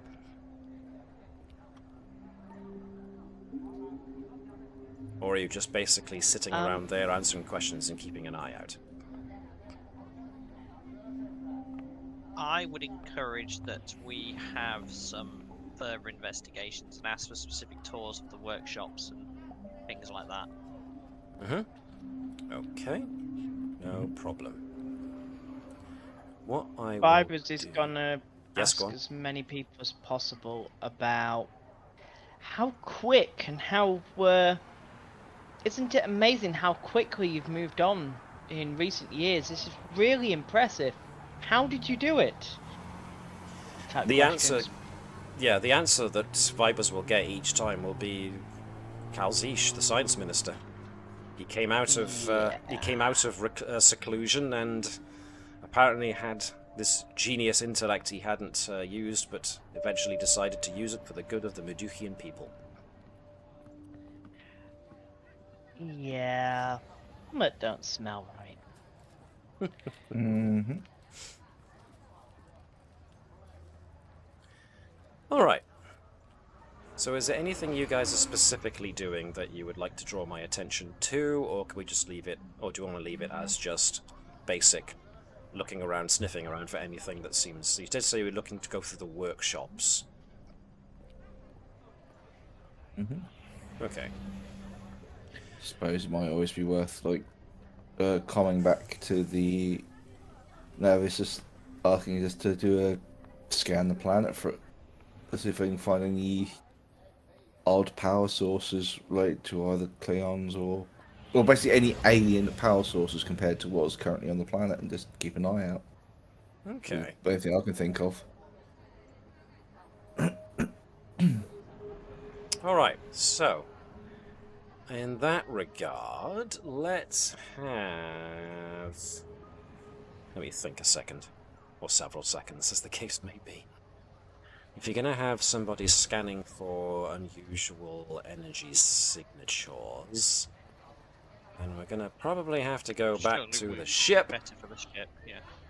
Probably use the scans that Edward's been making and the information he's been gathering just as a background. It's like Yes. he's been scanning anything and everything, so I imagine he would have caught at least a couple power readings of things.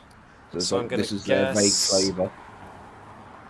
The captain and Ensign Kirst, possibly with help from Claude as well, or maybe Bravo Engineer, can try and do some scanning aided by the Navis's own sensors and science, for lack of a better thing. So, who wants whom? I mean, if we're going the usual command route, then Webby can be the captain giving the order.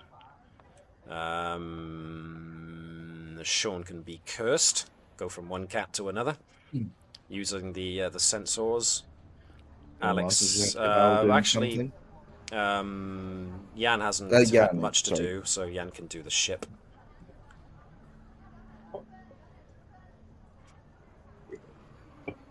Wait, you want to knock me, sorry, from the captain?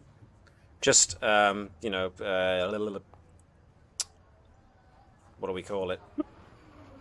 Presence and command in order to, you know, basically, you do this, you do that, and get me the results. The usual thing with the commanding officer aiding the rest of the group.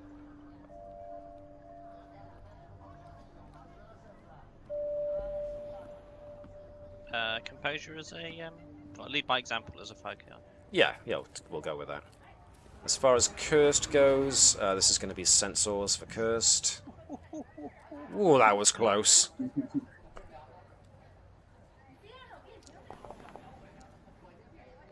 2 successes for Cursed. Nicely done. The captain's just sat in the background, just clapping hands like, "Well done, Curse." Good Curse just for you. glares.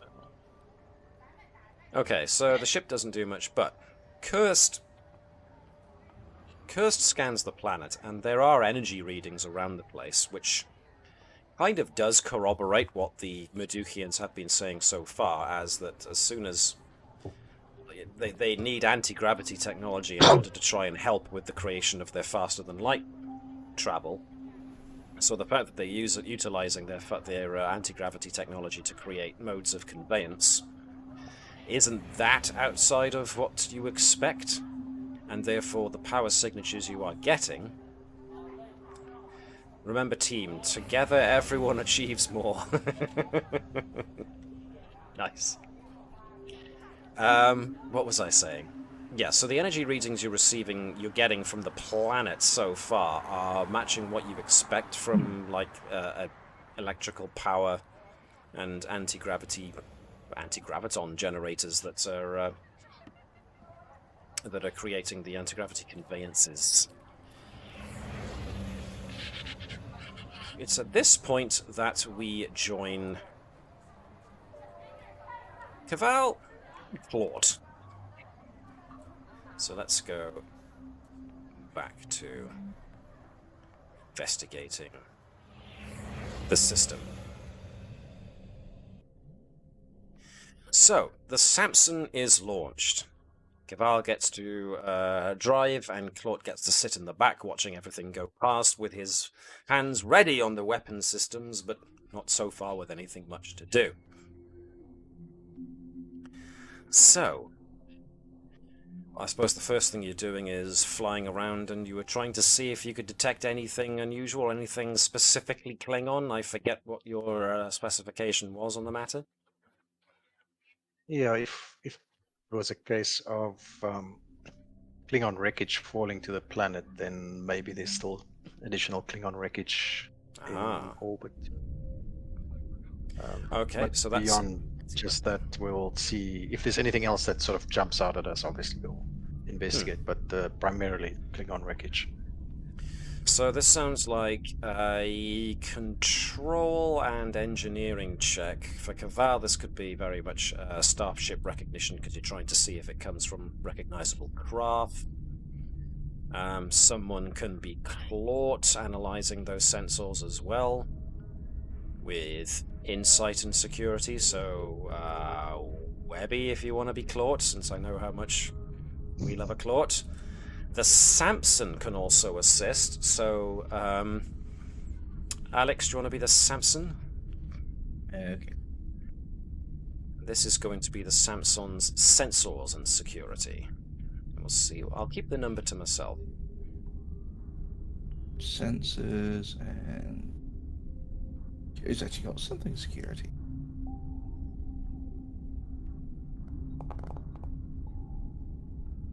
So that's nothing from the Samson, that's 1 success from Claude. Now if we can get Caval to have a look at what he can glean. 1, so we got 2 overall, these ships.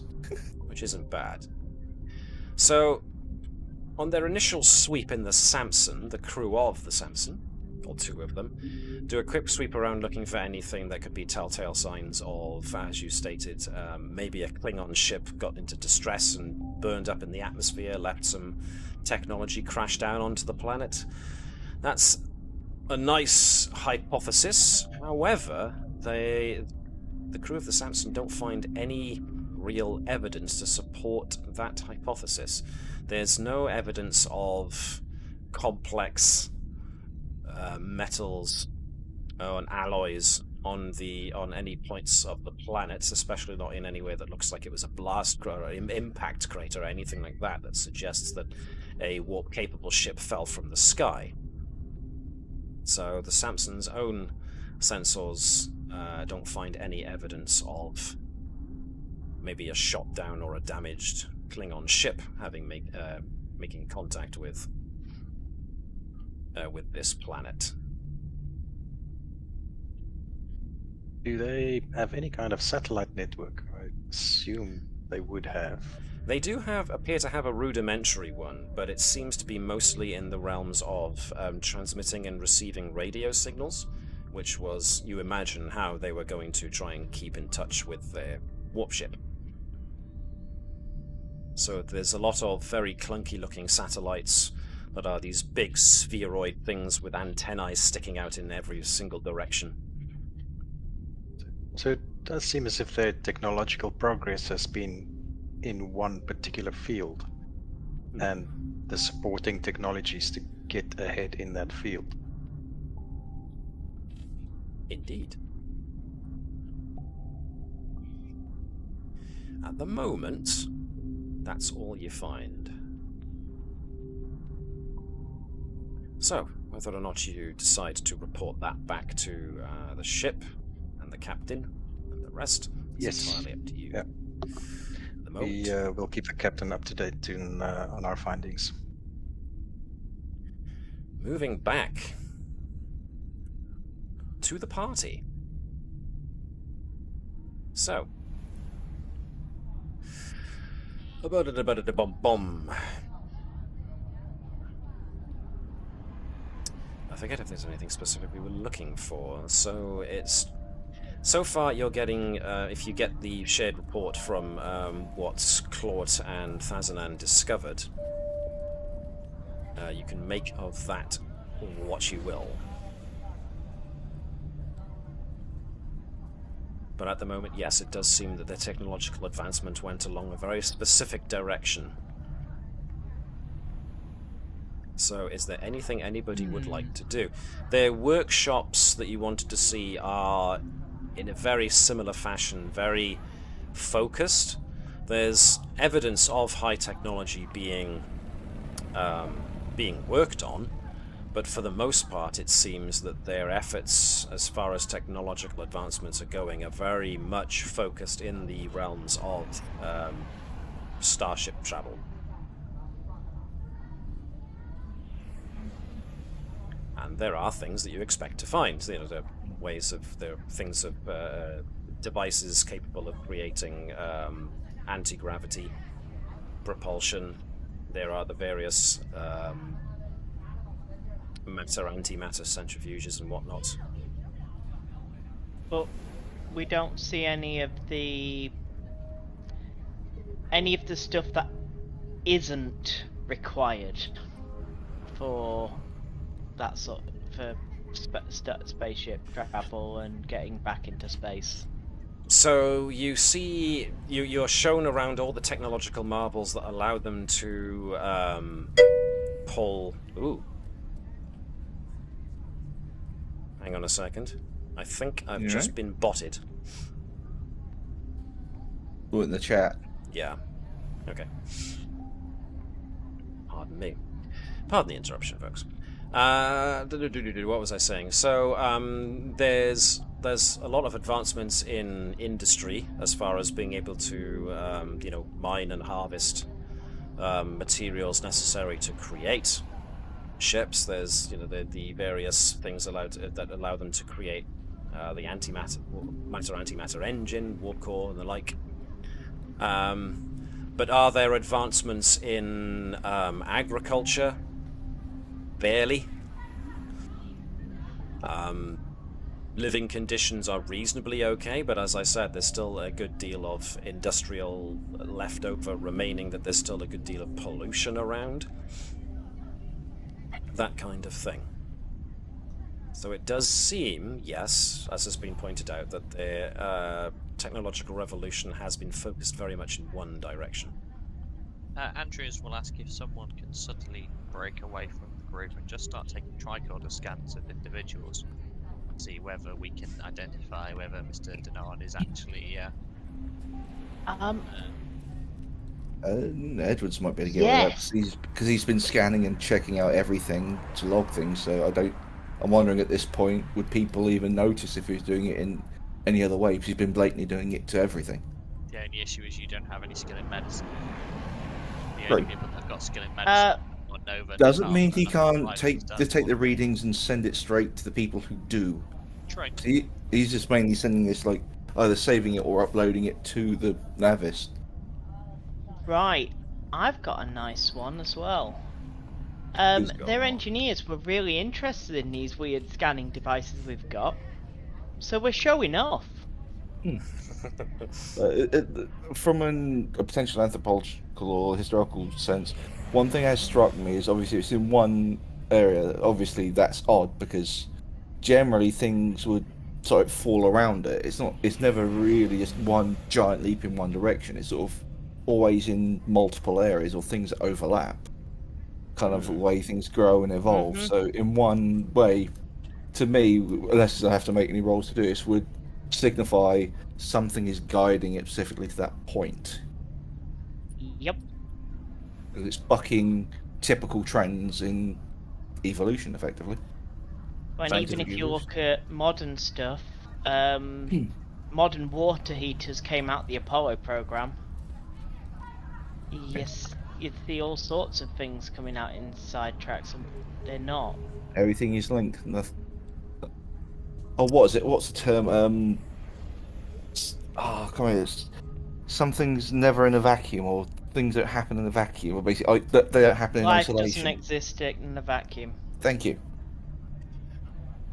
All right, I'll give you this one since you've got so many and you are being very good with your questions. After all this, what you discover that becomes very interesting is that as well as industry being very focused in one direction, which is unusual as you pointed out, you do discover that industry has been very focused on a specific part of the one resource that apparently Murdu has quite a lot of. And apparently it's the planet itself is quite rich in tungsten, cobalt, magnesium. Any engineer could tell you that warp coils are made from tungsten, cobalt, magnesium.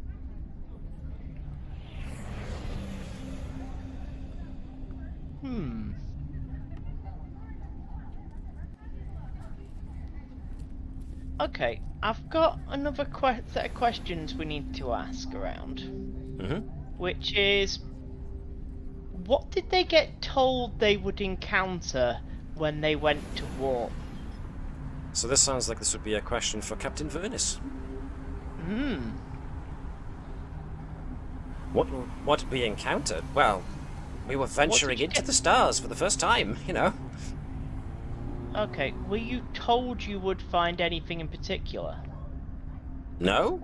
I mean, there was the possibility mentioned of contacting other life forms, but, you know, we figured that was a bit further on as we started expanding our space program and sending out craft in various different directions. I mean, I didn't expect it to happen quite so quick, to be honest. I mean, this day. Amazing.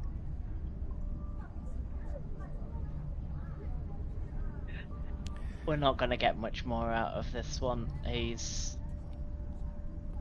had his career success in his first mission. Nova does notice that void of nothingness that she gets from the science minister, Danan Kalzish, that void has been circling as the minister has been circling around. He's never been far from you guys.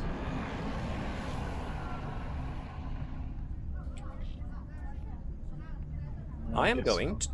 Sorry, go on. Subtly let Andrews know that I think he's following us or monitoring us.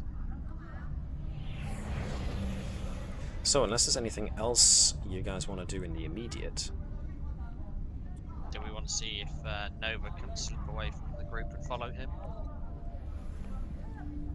You can try. She's certainly got infiltration, so she would be the better at doing it. Alrighty. Okie dokie. It's probably going to be an opposed roll, this one, so... Don't go too rogue, Nova. You're not allowed to break and enter into people's property. You're not allowed to break and enter into property, just keep an observation. Okay, so that's how observant he is, or appears Oh, to he be. nearly got complication. The He complication. nearly did. Lie. So that's what you're up against, Sean. Let's see you roll as Nova, please. Daring and security, 1 success. Okay. So, 1 apiece. Nova kind of slips away from the group and starts to try and make sure that she keeps Danan Kalzish in her eye line.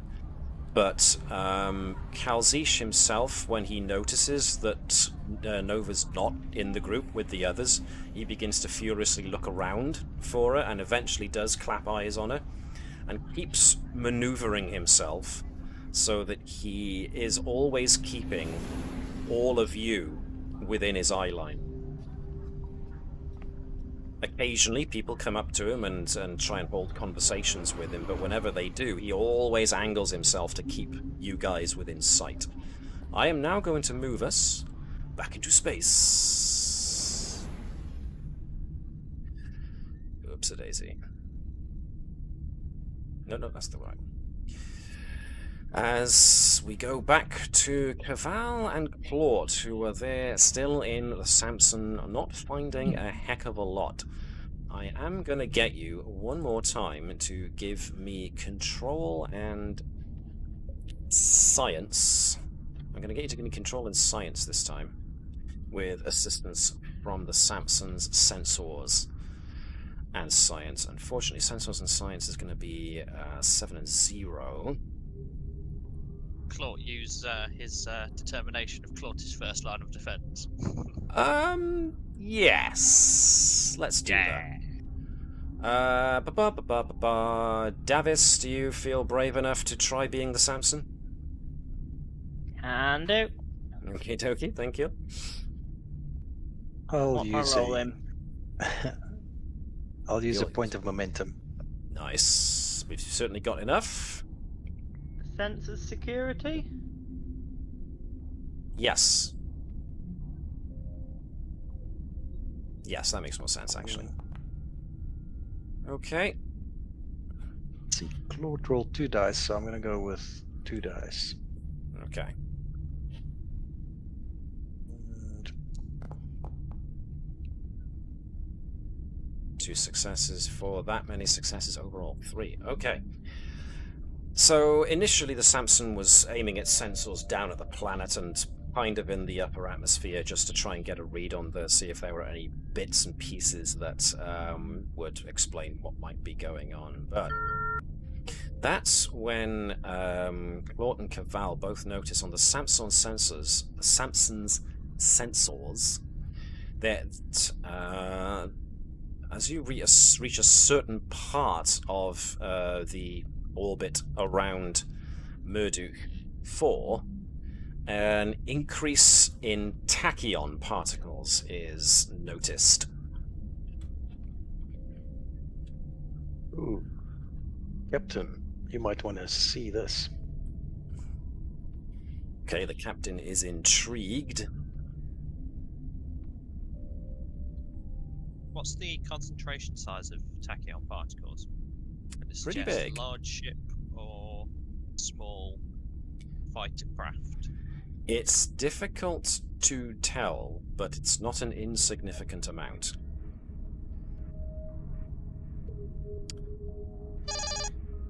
Claude and the Samson register that somebody's scanning you. Somebody's scanning the Samson. Captain, I think we can take them.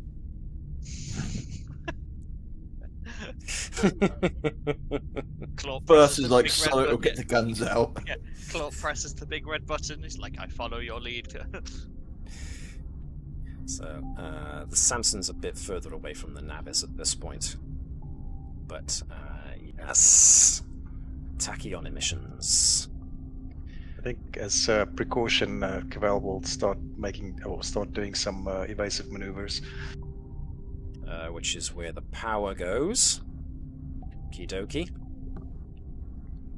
Which takes us back down to the planet's surface. Yes, so the away team gets the notification from the captain that their tachyon part is a tachyon surge, or at least tachyon particles detected in orbit around the planet. Right. I would ask now for Natala and Vibers to be very direct with their chief scientist, and just get Natala to ask like the friendly questions, and Viber to be like the tech nerd and just technobabble at him. Just try and get a slip up.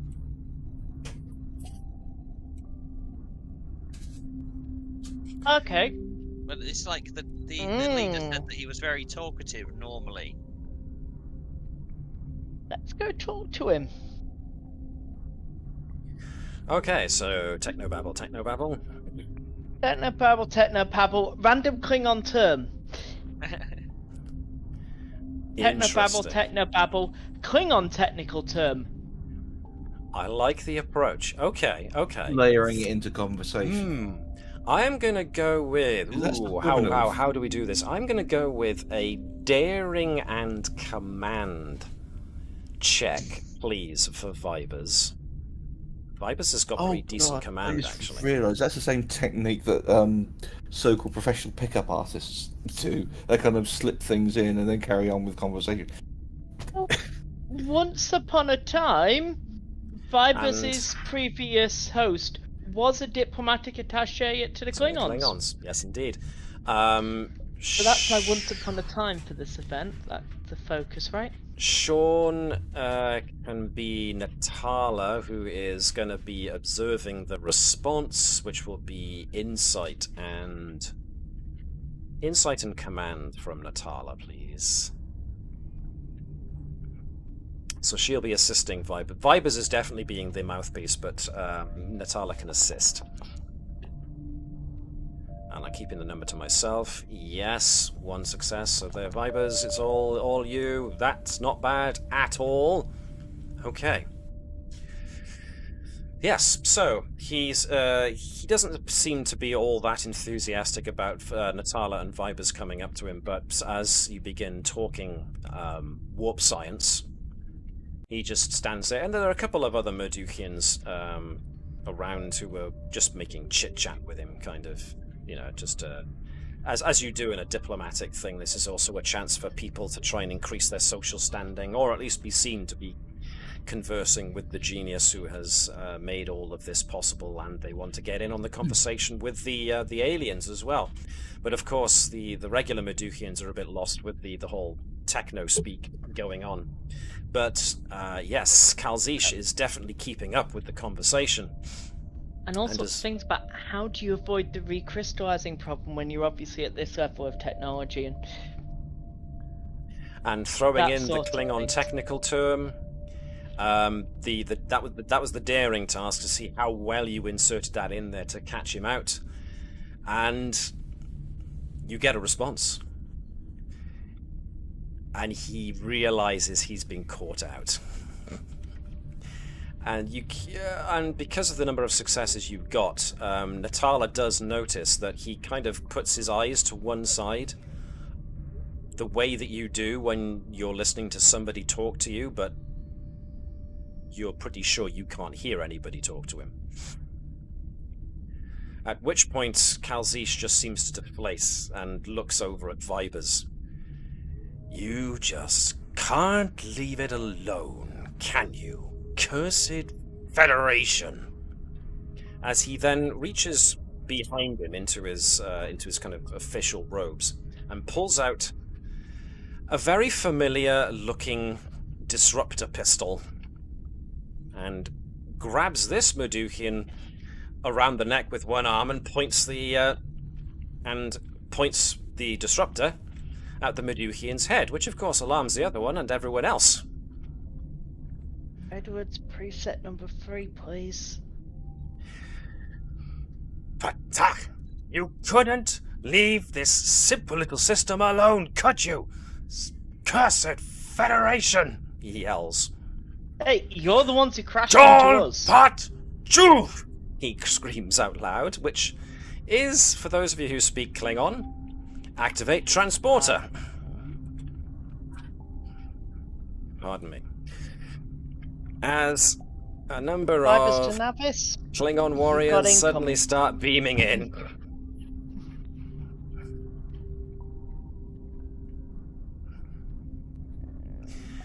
Meanwhile, back in space, Something comes out of cloak. something does indeed come out of cloak.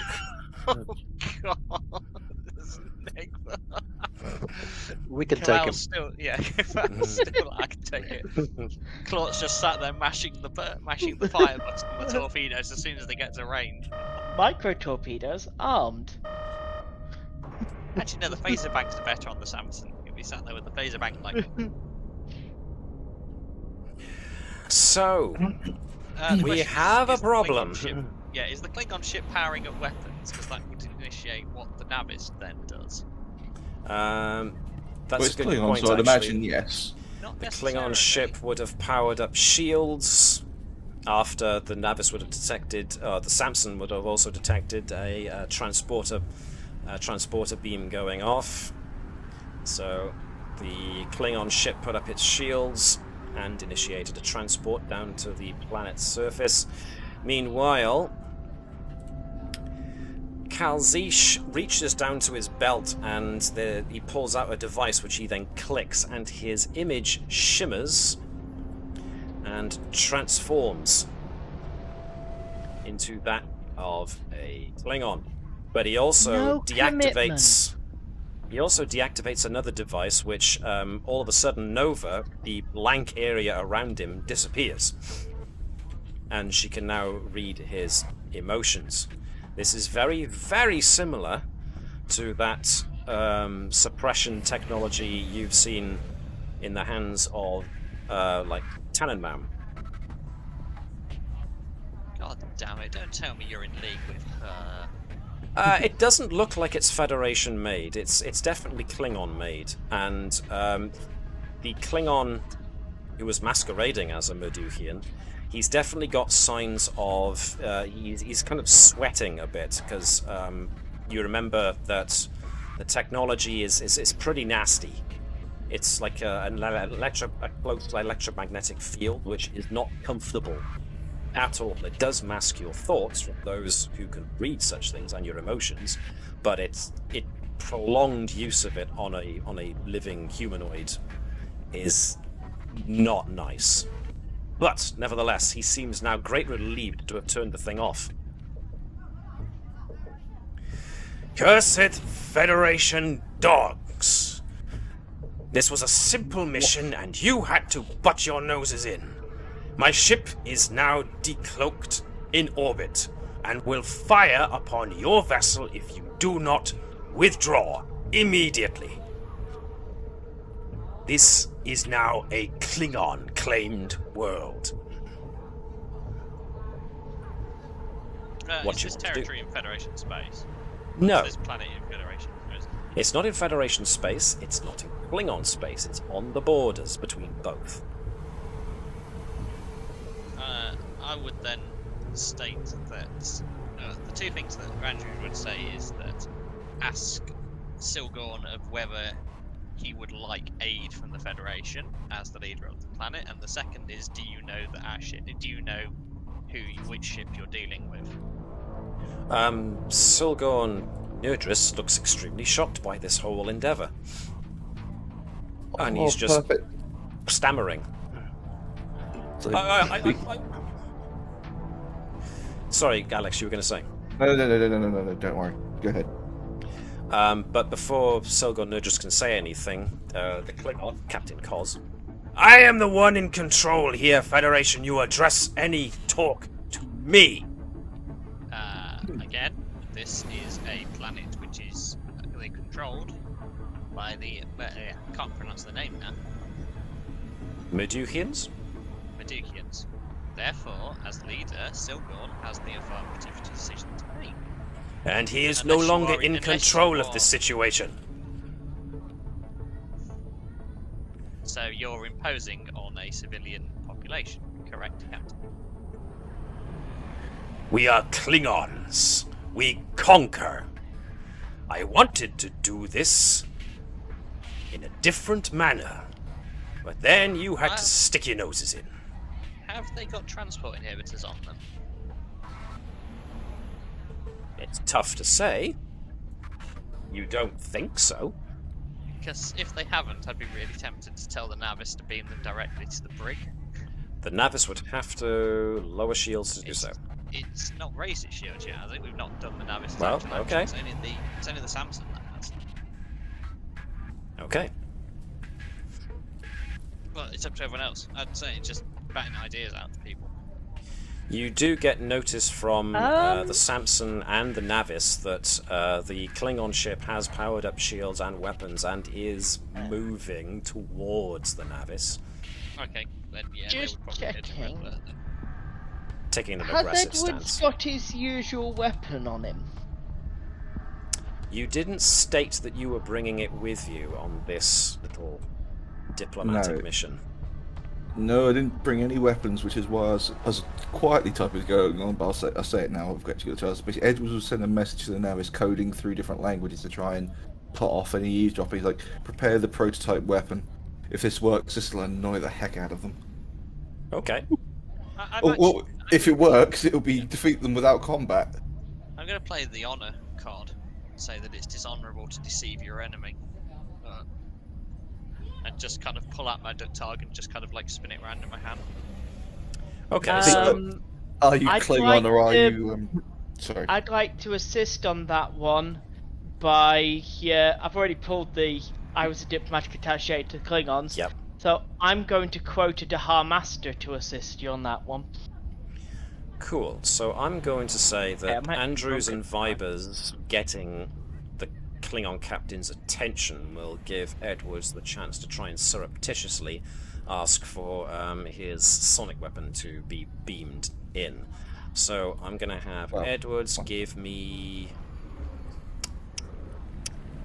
control and security check to see how stealthy you can make this. Versus the Klingons. Also try and encourage Nova to kind of flank out a bit to do what Nova does best. I'm going to borrow momentum. Would I be able to use my focus of communications? Or is this more of the stealth aspect? This will be communications as well, because you'll be doing what you said to try and stop people intercepting it, so... Woof. Versus...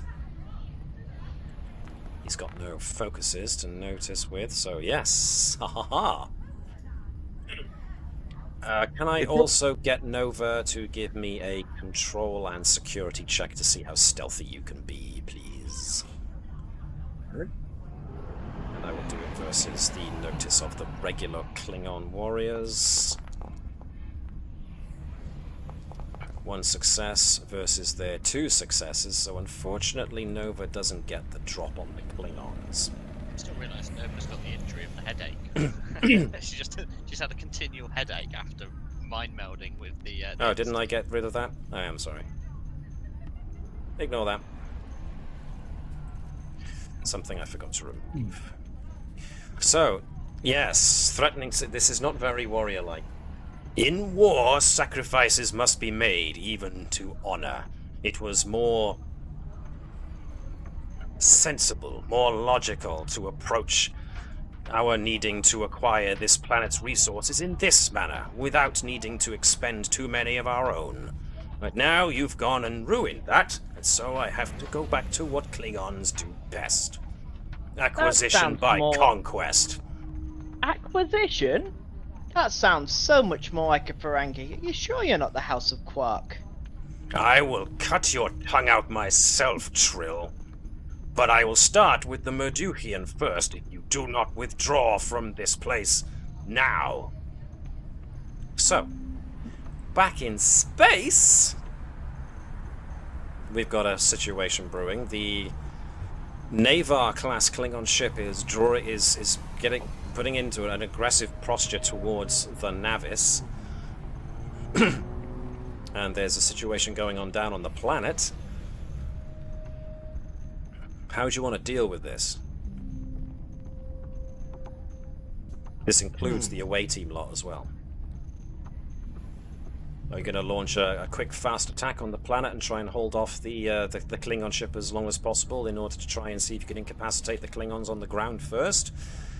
Or something else? If something happening to this ship might distract them on the ground. Yes, if he gets reports from the ship that something's going on, it could distract him for a little bit. Samson, down a captain. I say Samson plays keep away. Navis could load up the new ship-to-ship. You're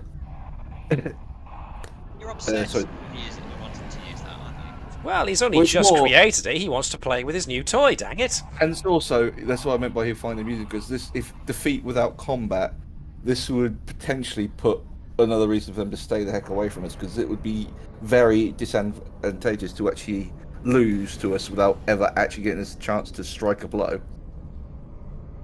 It's psychological warfare. What does everybody else think? Have we tested what the weapon does against shields? It's... Communications weapon, hasn't it? It's needed Yeah. open Yeah. communication thing. Yeah. You'd use the deflector to basically cut through the shields. Or the comm array, Not- rather. So they wouldn't even expect it. We would just start off with a basic hail, act like we're going to do the usual back off or not, and while comms are still open, if they have say to no. That means that they have to open comms. It's just pinging a message when you basically ask for comms. Is you want to force the comm channel open. Ah, okay. From how I understand how the weapon works is that effectively you force the comm channel open and then Yes. emit a high pitched whine down there. Pretty much. So get rid of him. Those guys, you guys are still on the planet, but we got you guys still in place. So this is essentially going to be Dr. First- Bertram's still dead at the minute. he'll Just lying there, you know, he gasped got a on it. console blow up in his face and got hurled around inside of sickbay. You know, he had a hard day. God, Nurse Bravo slacking at his role then. So let's see, we want something like intercept. So this is going to be Ensign Cashin trying to do, let's see, insight and engineering assisted by the ship's communications and security. So since it's Edwards's project, how about we have pardon me, my voice is going. How about we have Alex B. Ensign Cashin for the purposes of trying to hack into the Klingon ship's comms? And who hasn't had a go in a little bit as far as dice rolling has gone? Are we back around to Yan yet? Probably are. Let's have Yan be the Navis. I rolled for the sensors. Well, You did roll for the sensors. Who hasn't rolled for the Samson. Are you Sean or Webby? Sean or Webby? Anybody want to be the Navis's sensors? Communications, rather? Webby, you haven't rolled yet. I rolled as Claw recently. Okay, then I'm just going to go and say, Sean! Sean! Give me communications and security on part of the Navis, please. So would this be what, control and security for? Insight and engineering for Cashin, please. Okay. Because first you got to hack into their system. Subspace communications focus. Yes. We do have a lot of momentum still if people want it. Ooh, that's not good. Okay. Having on- trouble. All on who, sorry? Oh, so didn't we have someone else thrown into this one as well? Don't think so. I could Okay, be wrong. mad. No. Oh, I swear I thought it said. Never mind. Alright. This comes in. Ensign Cashin is having trouble hacking into the Klingons' communication system. Makes sense, the Navar is a more recent battleship on the Klingon lines. As such, is a bit more advanced.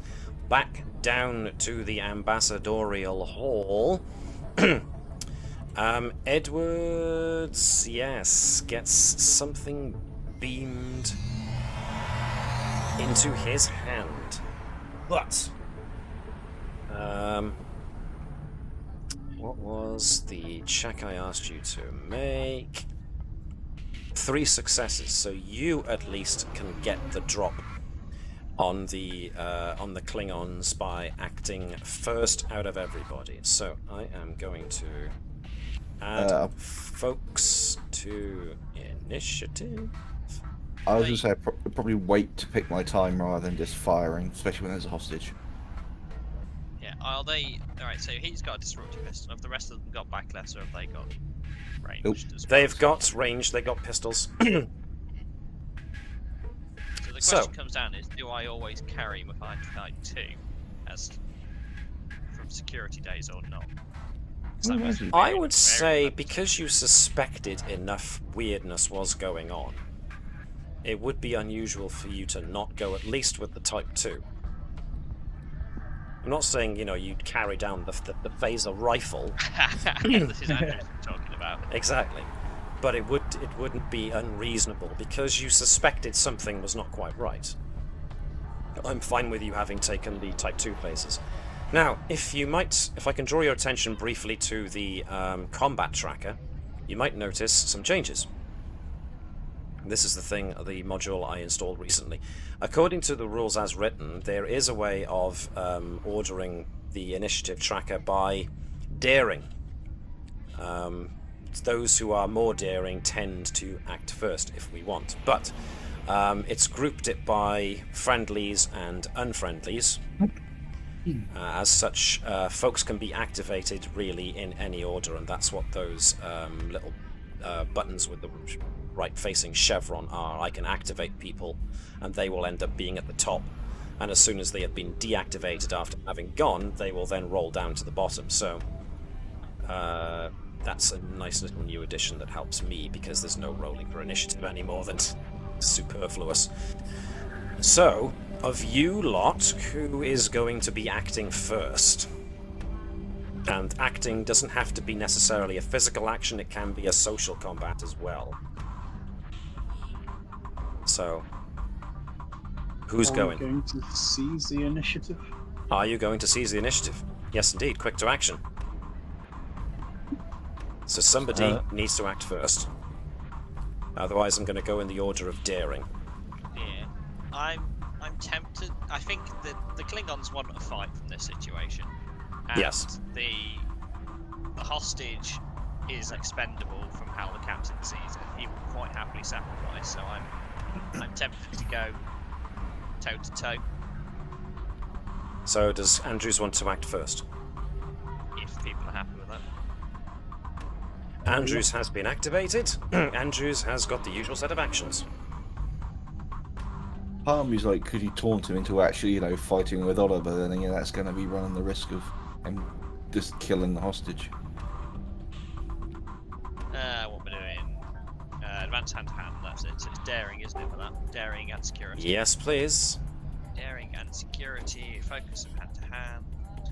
You just clothesline him. Yeah, I'm actually going to use. I'm going to burn insemination at that point as well for the preservation of life.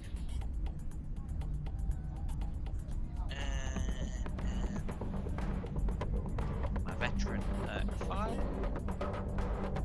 which are D6. That was one, but it wasn't an effect, so you don't get it back. Yeah. So perform task using Fortnite, using determination, and die 2 dice. Oh god.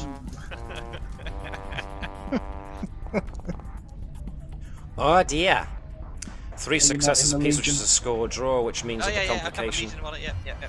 Ah.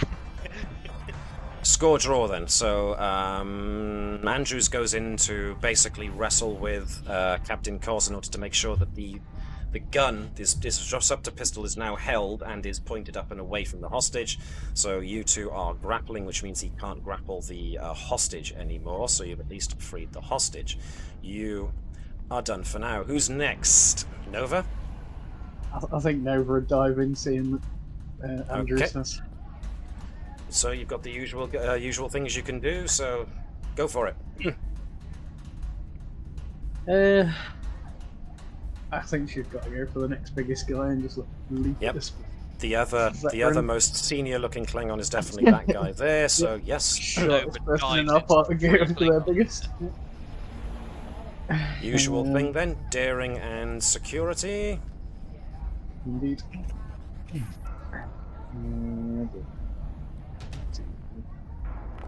Acrobatic rolling.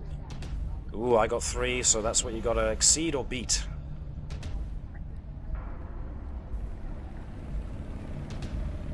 I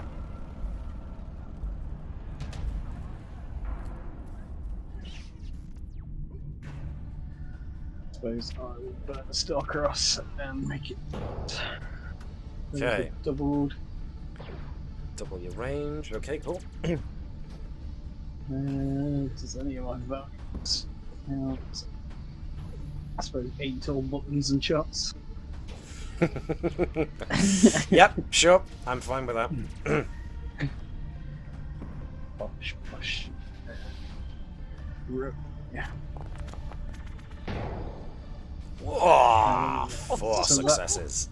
That'd be 5. The 6 is within star cross range. So, yeah, so that's 6 successes altogether? 5. 5, pardon me. So, yeah, so you got 3, you got 2 over, so you can basically hit for unarmed combat and add an extra 2. Extra 2 dice.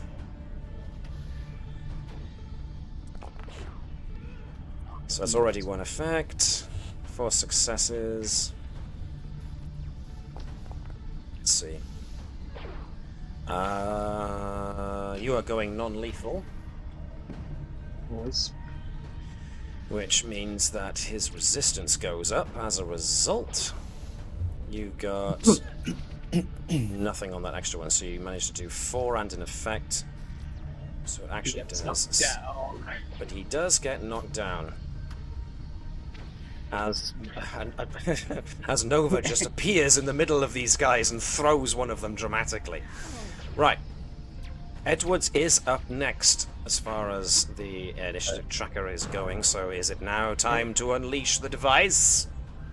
So it has. Was she able to get the hostage? I know we had the complication, but as long as there's got enough distance between the captain and the hostage. The hostage has been released because Andrews and the Klingon captain are in a grapple, so... So I thought. It's just I didn't know if he's still too close. In that case, yeah, he's going to fire. You've got momentum and determinations you can probably spend if you want to add a bit more. Can't remember. What is the range for it can jump to target, or does it have to be next to each other? Those are if you roll effects on your challenge dice. I mean, so yeah, but what's can, the distance? you can target a cluster. So if you targeted this guy, you could affect the one next to him. Oh, that's it. It's this one I was thinking of. Could it jump to either side if I get enough? Or is that if you get enough effects, if it'll still affect everybody in the vicinity. Yes. Because as much as I'm tempted to shoot the captain, I don't think Andrews would appreciate me getting in the way of a fight when it comes to this one-on-one. Matter of honor. Exactly. So yeah, well, no, aim for the back one and see if I can get it to spread to the others. Okie dokie. Okie dokie. Excuse me. I'd like to use momentum. So we control plus security. Indeed, yes. I was like, I've actually got a bit better in this one. No foci. Can't do necro. Can't do that. Something to consider for one of your large milestones is giving yourself an extra focus to do with the sound gun itself. I'm thinking about that. It's experiment. I was thinking about doing for experimental technology. Or something along those lines. But anyway, let's go for the 3, see what happens. 3 successes, which is 1 over what you needed, so you can add 1 extra dice to the damage that the device does. Certainly. Sound good. Plus an extra d6. That's not very much at all. That's 3 and nothing, so... It gets him a little bit, but doesn't manage to fell him. These guys, these Klingons, are toughs. Which means Vibers is technically up next if he wants to do anything. Use a quick action to tune a phaser to have it affect an area. And a slow action to actually fire it.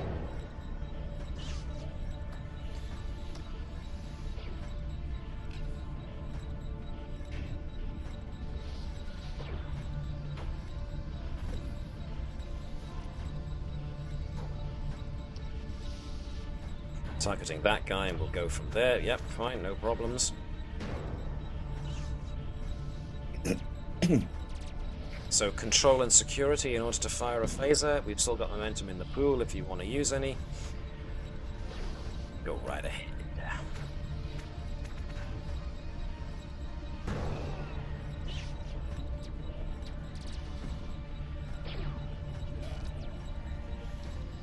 How you doing, Demis? You know something, this works better when I'm not on mute.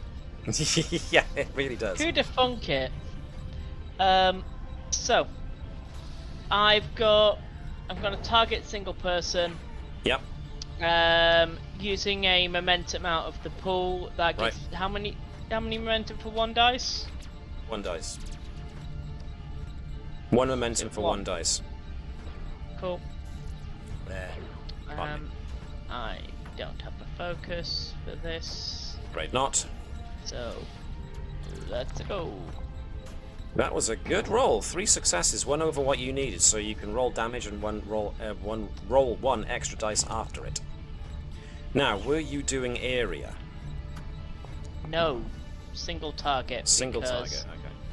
Okay. There's not a lot of them, and I haven't got my stuff to not take out the Modiphians in between. So I'd rather just take out the nearest guy and work my way along.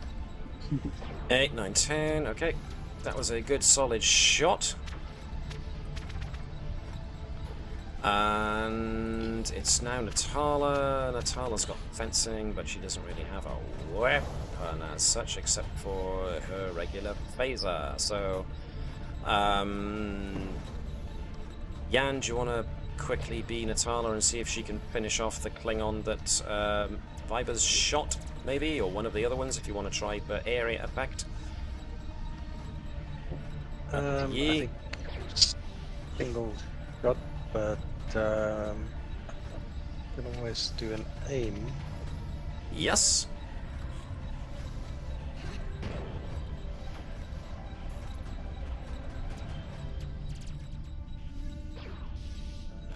No focus.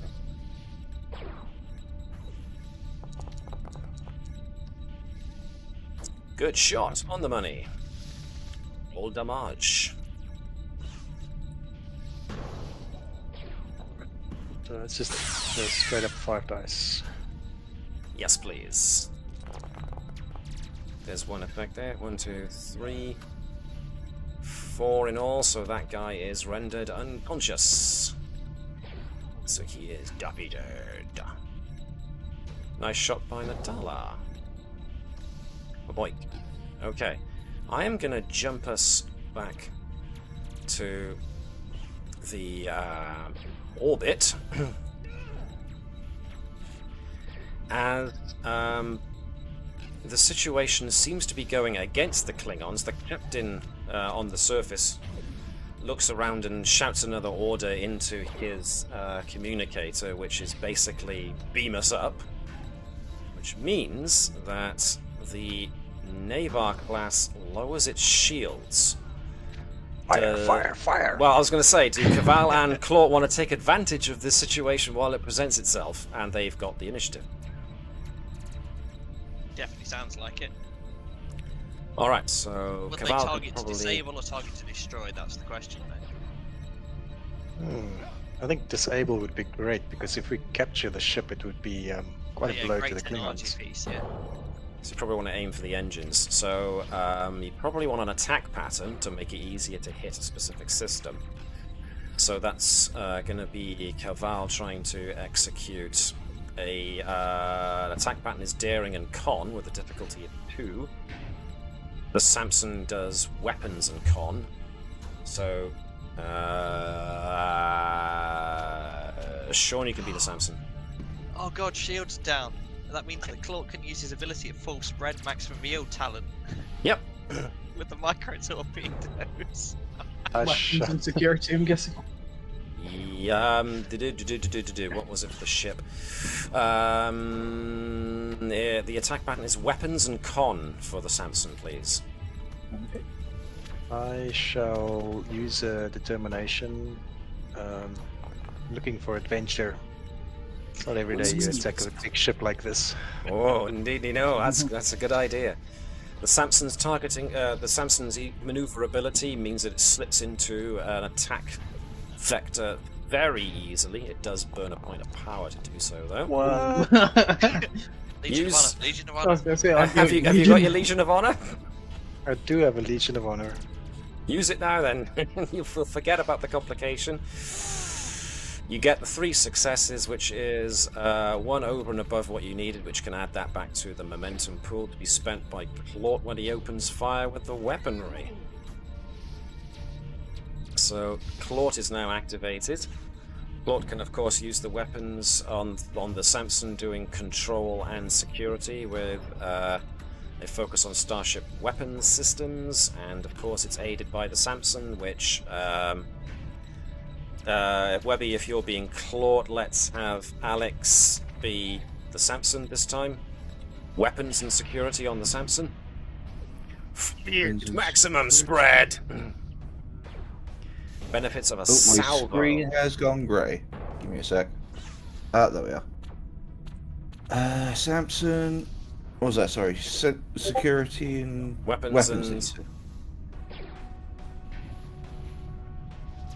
So it was weapons and security, did you say? Yes, indeed. Woohoo! Is it 1 dice or 2? Just the one, because it's the Yeah, thing. I thought it was assisted. The targeting systems on the Samson are also very good. And the micro torpedo gets fired, so that is 3 successes over what you needed to hit. No, back down to 2 successes to what you need to take as you're targeting a specific system. So we have somebody. I don't know. Let's let Jan roll damage for the micro torpedoes, shall we? So in addition to the normal benefits of a salvo, which means it actually gains an extra dice on top of what it usually does, the attack also gains the devastating attack, as though 2 momentum had been spent. So that's going to be a total of 5 2 dice. over. Well, micro torpedoes are 4 plus 2 for Claude. Yeah, plus another. Okay, so 5 dice. Add 5 dice, I guess. Is my calculation correct? That sounds about right to me. Yes. Alright, so micro torpedoes are 4 and another 5. Ooh, 3 and 1 effect. With an additional 3, 4, 5, 6, 7, 8, 9, and 2 more effects. So that's 9 plus 2, 3 effects in total. Is this where we retire the Navis and just use the Samson from now on? Everyone's just going to fight the ships. Yeah, we just don't need the ship anymore. So, what did I say it was? 9, which is 7, 8, 9, 2 points as a strike on the engines. We can't do that because Starfleet thinks the fighters aren't that effective. Yeah. So, Caval and Claude come in on an attack vector. They swoop in underneath the Navar and come up, unleashing a salvo of micro torpedoes that detonate right on target, causing damage to the engines. The Samson is coming about for another pass when it detects that there is another power surge. That was the wrong one, pardon me. As the Navar puts additional power into beaming up its crew from the surface. So down on the Modiphian surface, those who are grappling with the Klingons and those who have laid out the Klingons, you see them disappear in a haze of red as they are beamed back aboard the Navar warship that then uses its second action and a good chunk of power to re-engage its cloaking device as it begins turning away from the planet. The good news is, because its engines have just taken a hit, is we know roughly where it is. They are so just... leaking pretty badly, yes. But... Oh, are they leaking plasma? Because then we could just ignite the plasma trail and just...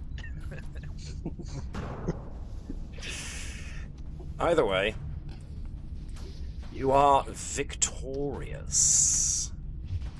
The Klingons have left in disgrace and defeat once again. And so their giant ship was defeated by a fighter. Indeed. It was at least made to run away. The best battleship of the Klingon Empire. The downside is the reports will show Claw was on said fighter. The Klingons are just like, it was Claw. Yeah. There's no mention of Cabal. Cabal's excellent pilot is just ignored. It's just like, yeah, it was Claw. So well, it's like Monsters Inc., isn't it? Where sort of like they do all the bits with Mike Wazowski and like he's covered up by the barcode on the magazine and all this. Sadly. So, yes, needless to say, Sigourney Nerdris was very shocked and surprised at what had just occurred. It was one thing to have this day be the celebration of their miraculous jump to faster-than-light travel and then playing host to first contact with aliens, but it turns out that there was an alien imposter in their midst all this time, and this sudden situation got very violent.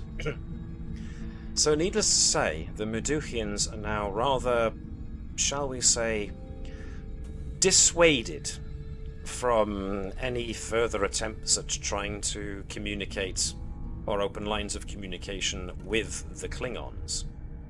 And in thanks of leaping to their defense so readily and helping a bad situation at least not escalate to something horrible, and you guys fighting in their defense, the Modiphians are now, of course, very open to talks with the Federation.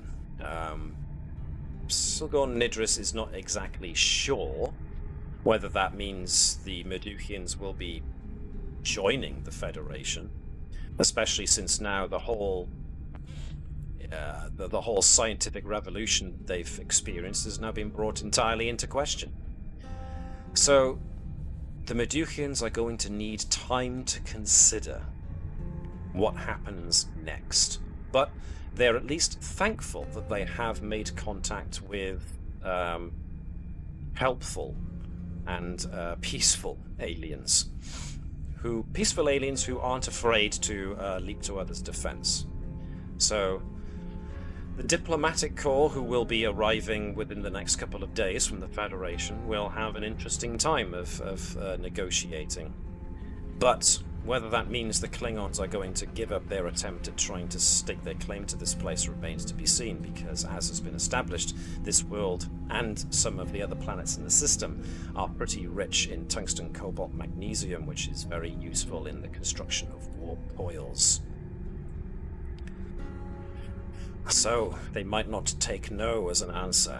So the Federation might be forced to act in some fashion to protect the Modiphians, but that is not for you guys to worry about too much. That's for your superiors to debate. So that was a short episode. I didn't want to drag out the combat too much because that wasn't primarily what this was about. But yes, you've now made an impression. You've managed to damage a Navar class with a Federation Starfleet destroyer attack craft. Not destroyer, an attack craft. So that was a very nice first ride for Cabal and Claude. And unfortunately, it wasn't a successful test of the ship-to-ship sound weapon. It next still time. needs to hack into the communication system for it to work, and the Klingons didn't seem keen on having a fight. So maybe next time. Maybe that could be an upgrade to the weapon. Trying to improve its chances of being able to make a hit, or at least infiltrate some other people's systems. Something to think about for some other time. As you say, another project. In the meantime, however, that is the end of this rather short episode. This was called Order 1, and was actually pulled from the First Contacts module released by Modiphius. So, I hope folks enjoyed this, and I hope folks who watched the stream enjoyed it as well. Those of you who are watching this on YouTube, hopefully if you enjoyed this, you will be persuaded to at the very least give this video a like, so that it helps not only ourselves, but everybody who does actual plays, and also hopefully gets more Star Trek related shenanigans thrown up the rankings in order to placate our master, the algorithm. Say it with me. All hail the algorithm. In the meantime, however, thank you very much for watching, everybody. Look after yourselves, treat each other with kindness and respect, especially those who need it in these trying times. Make sure that you do like the Vulcans do, and I don't mean I don't mean suppress all of your emotions in the act of Kolinar. I mean practice infinite diversity in infinite combinations. And we will hopefully see you again next time, probably in about... I was going to say, usually I have a break between episodes this time, but we had a break last time due to the heat wave and the time before that. So we will see what happens, but we might very well go straight into the next episode, I think, next Tuesday. So stay tuned to find out. In the meantime, I hope everybody lives long and prospers as we close our hailing frequencies for this session. See you, folks.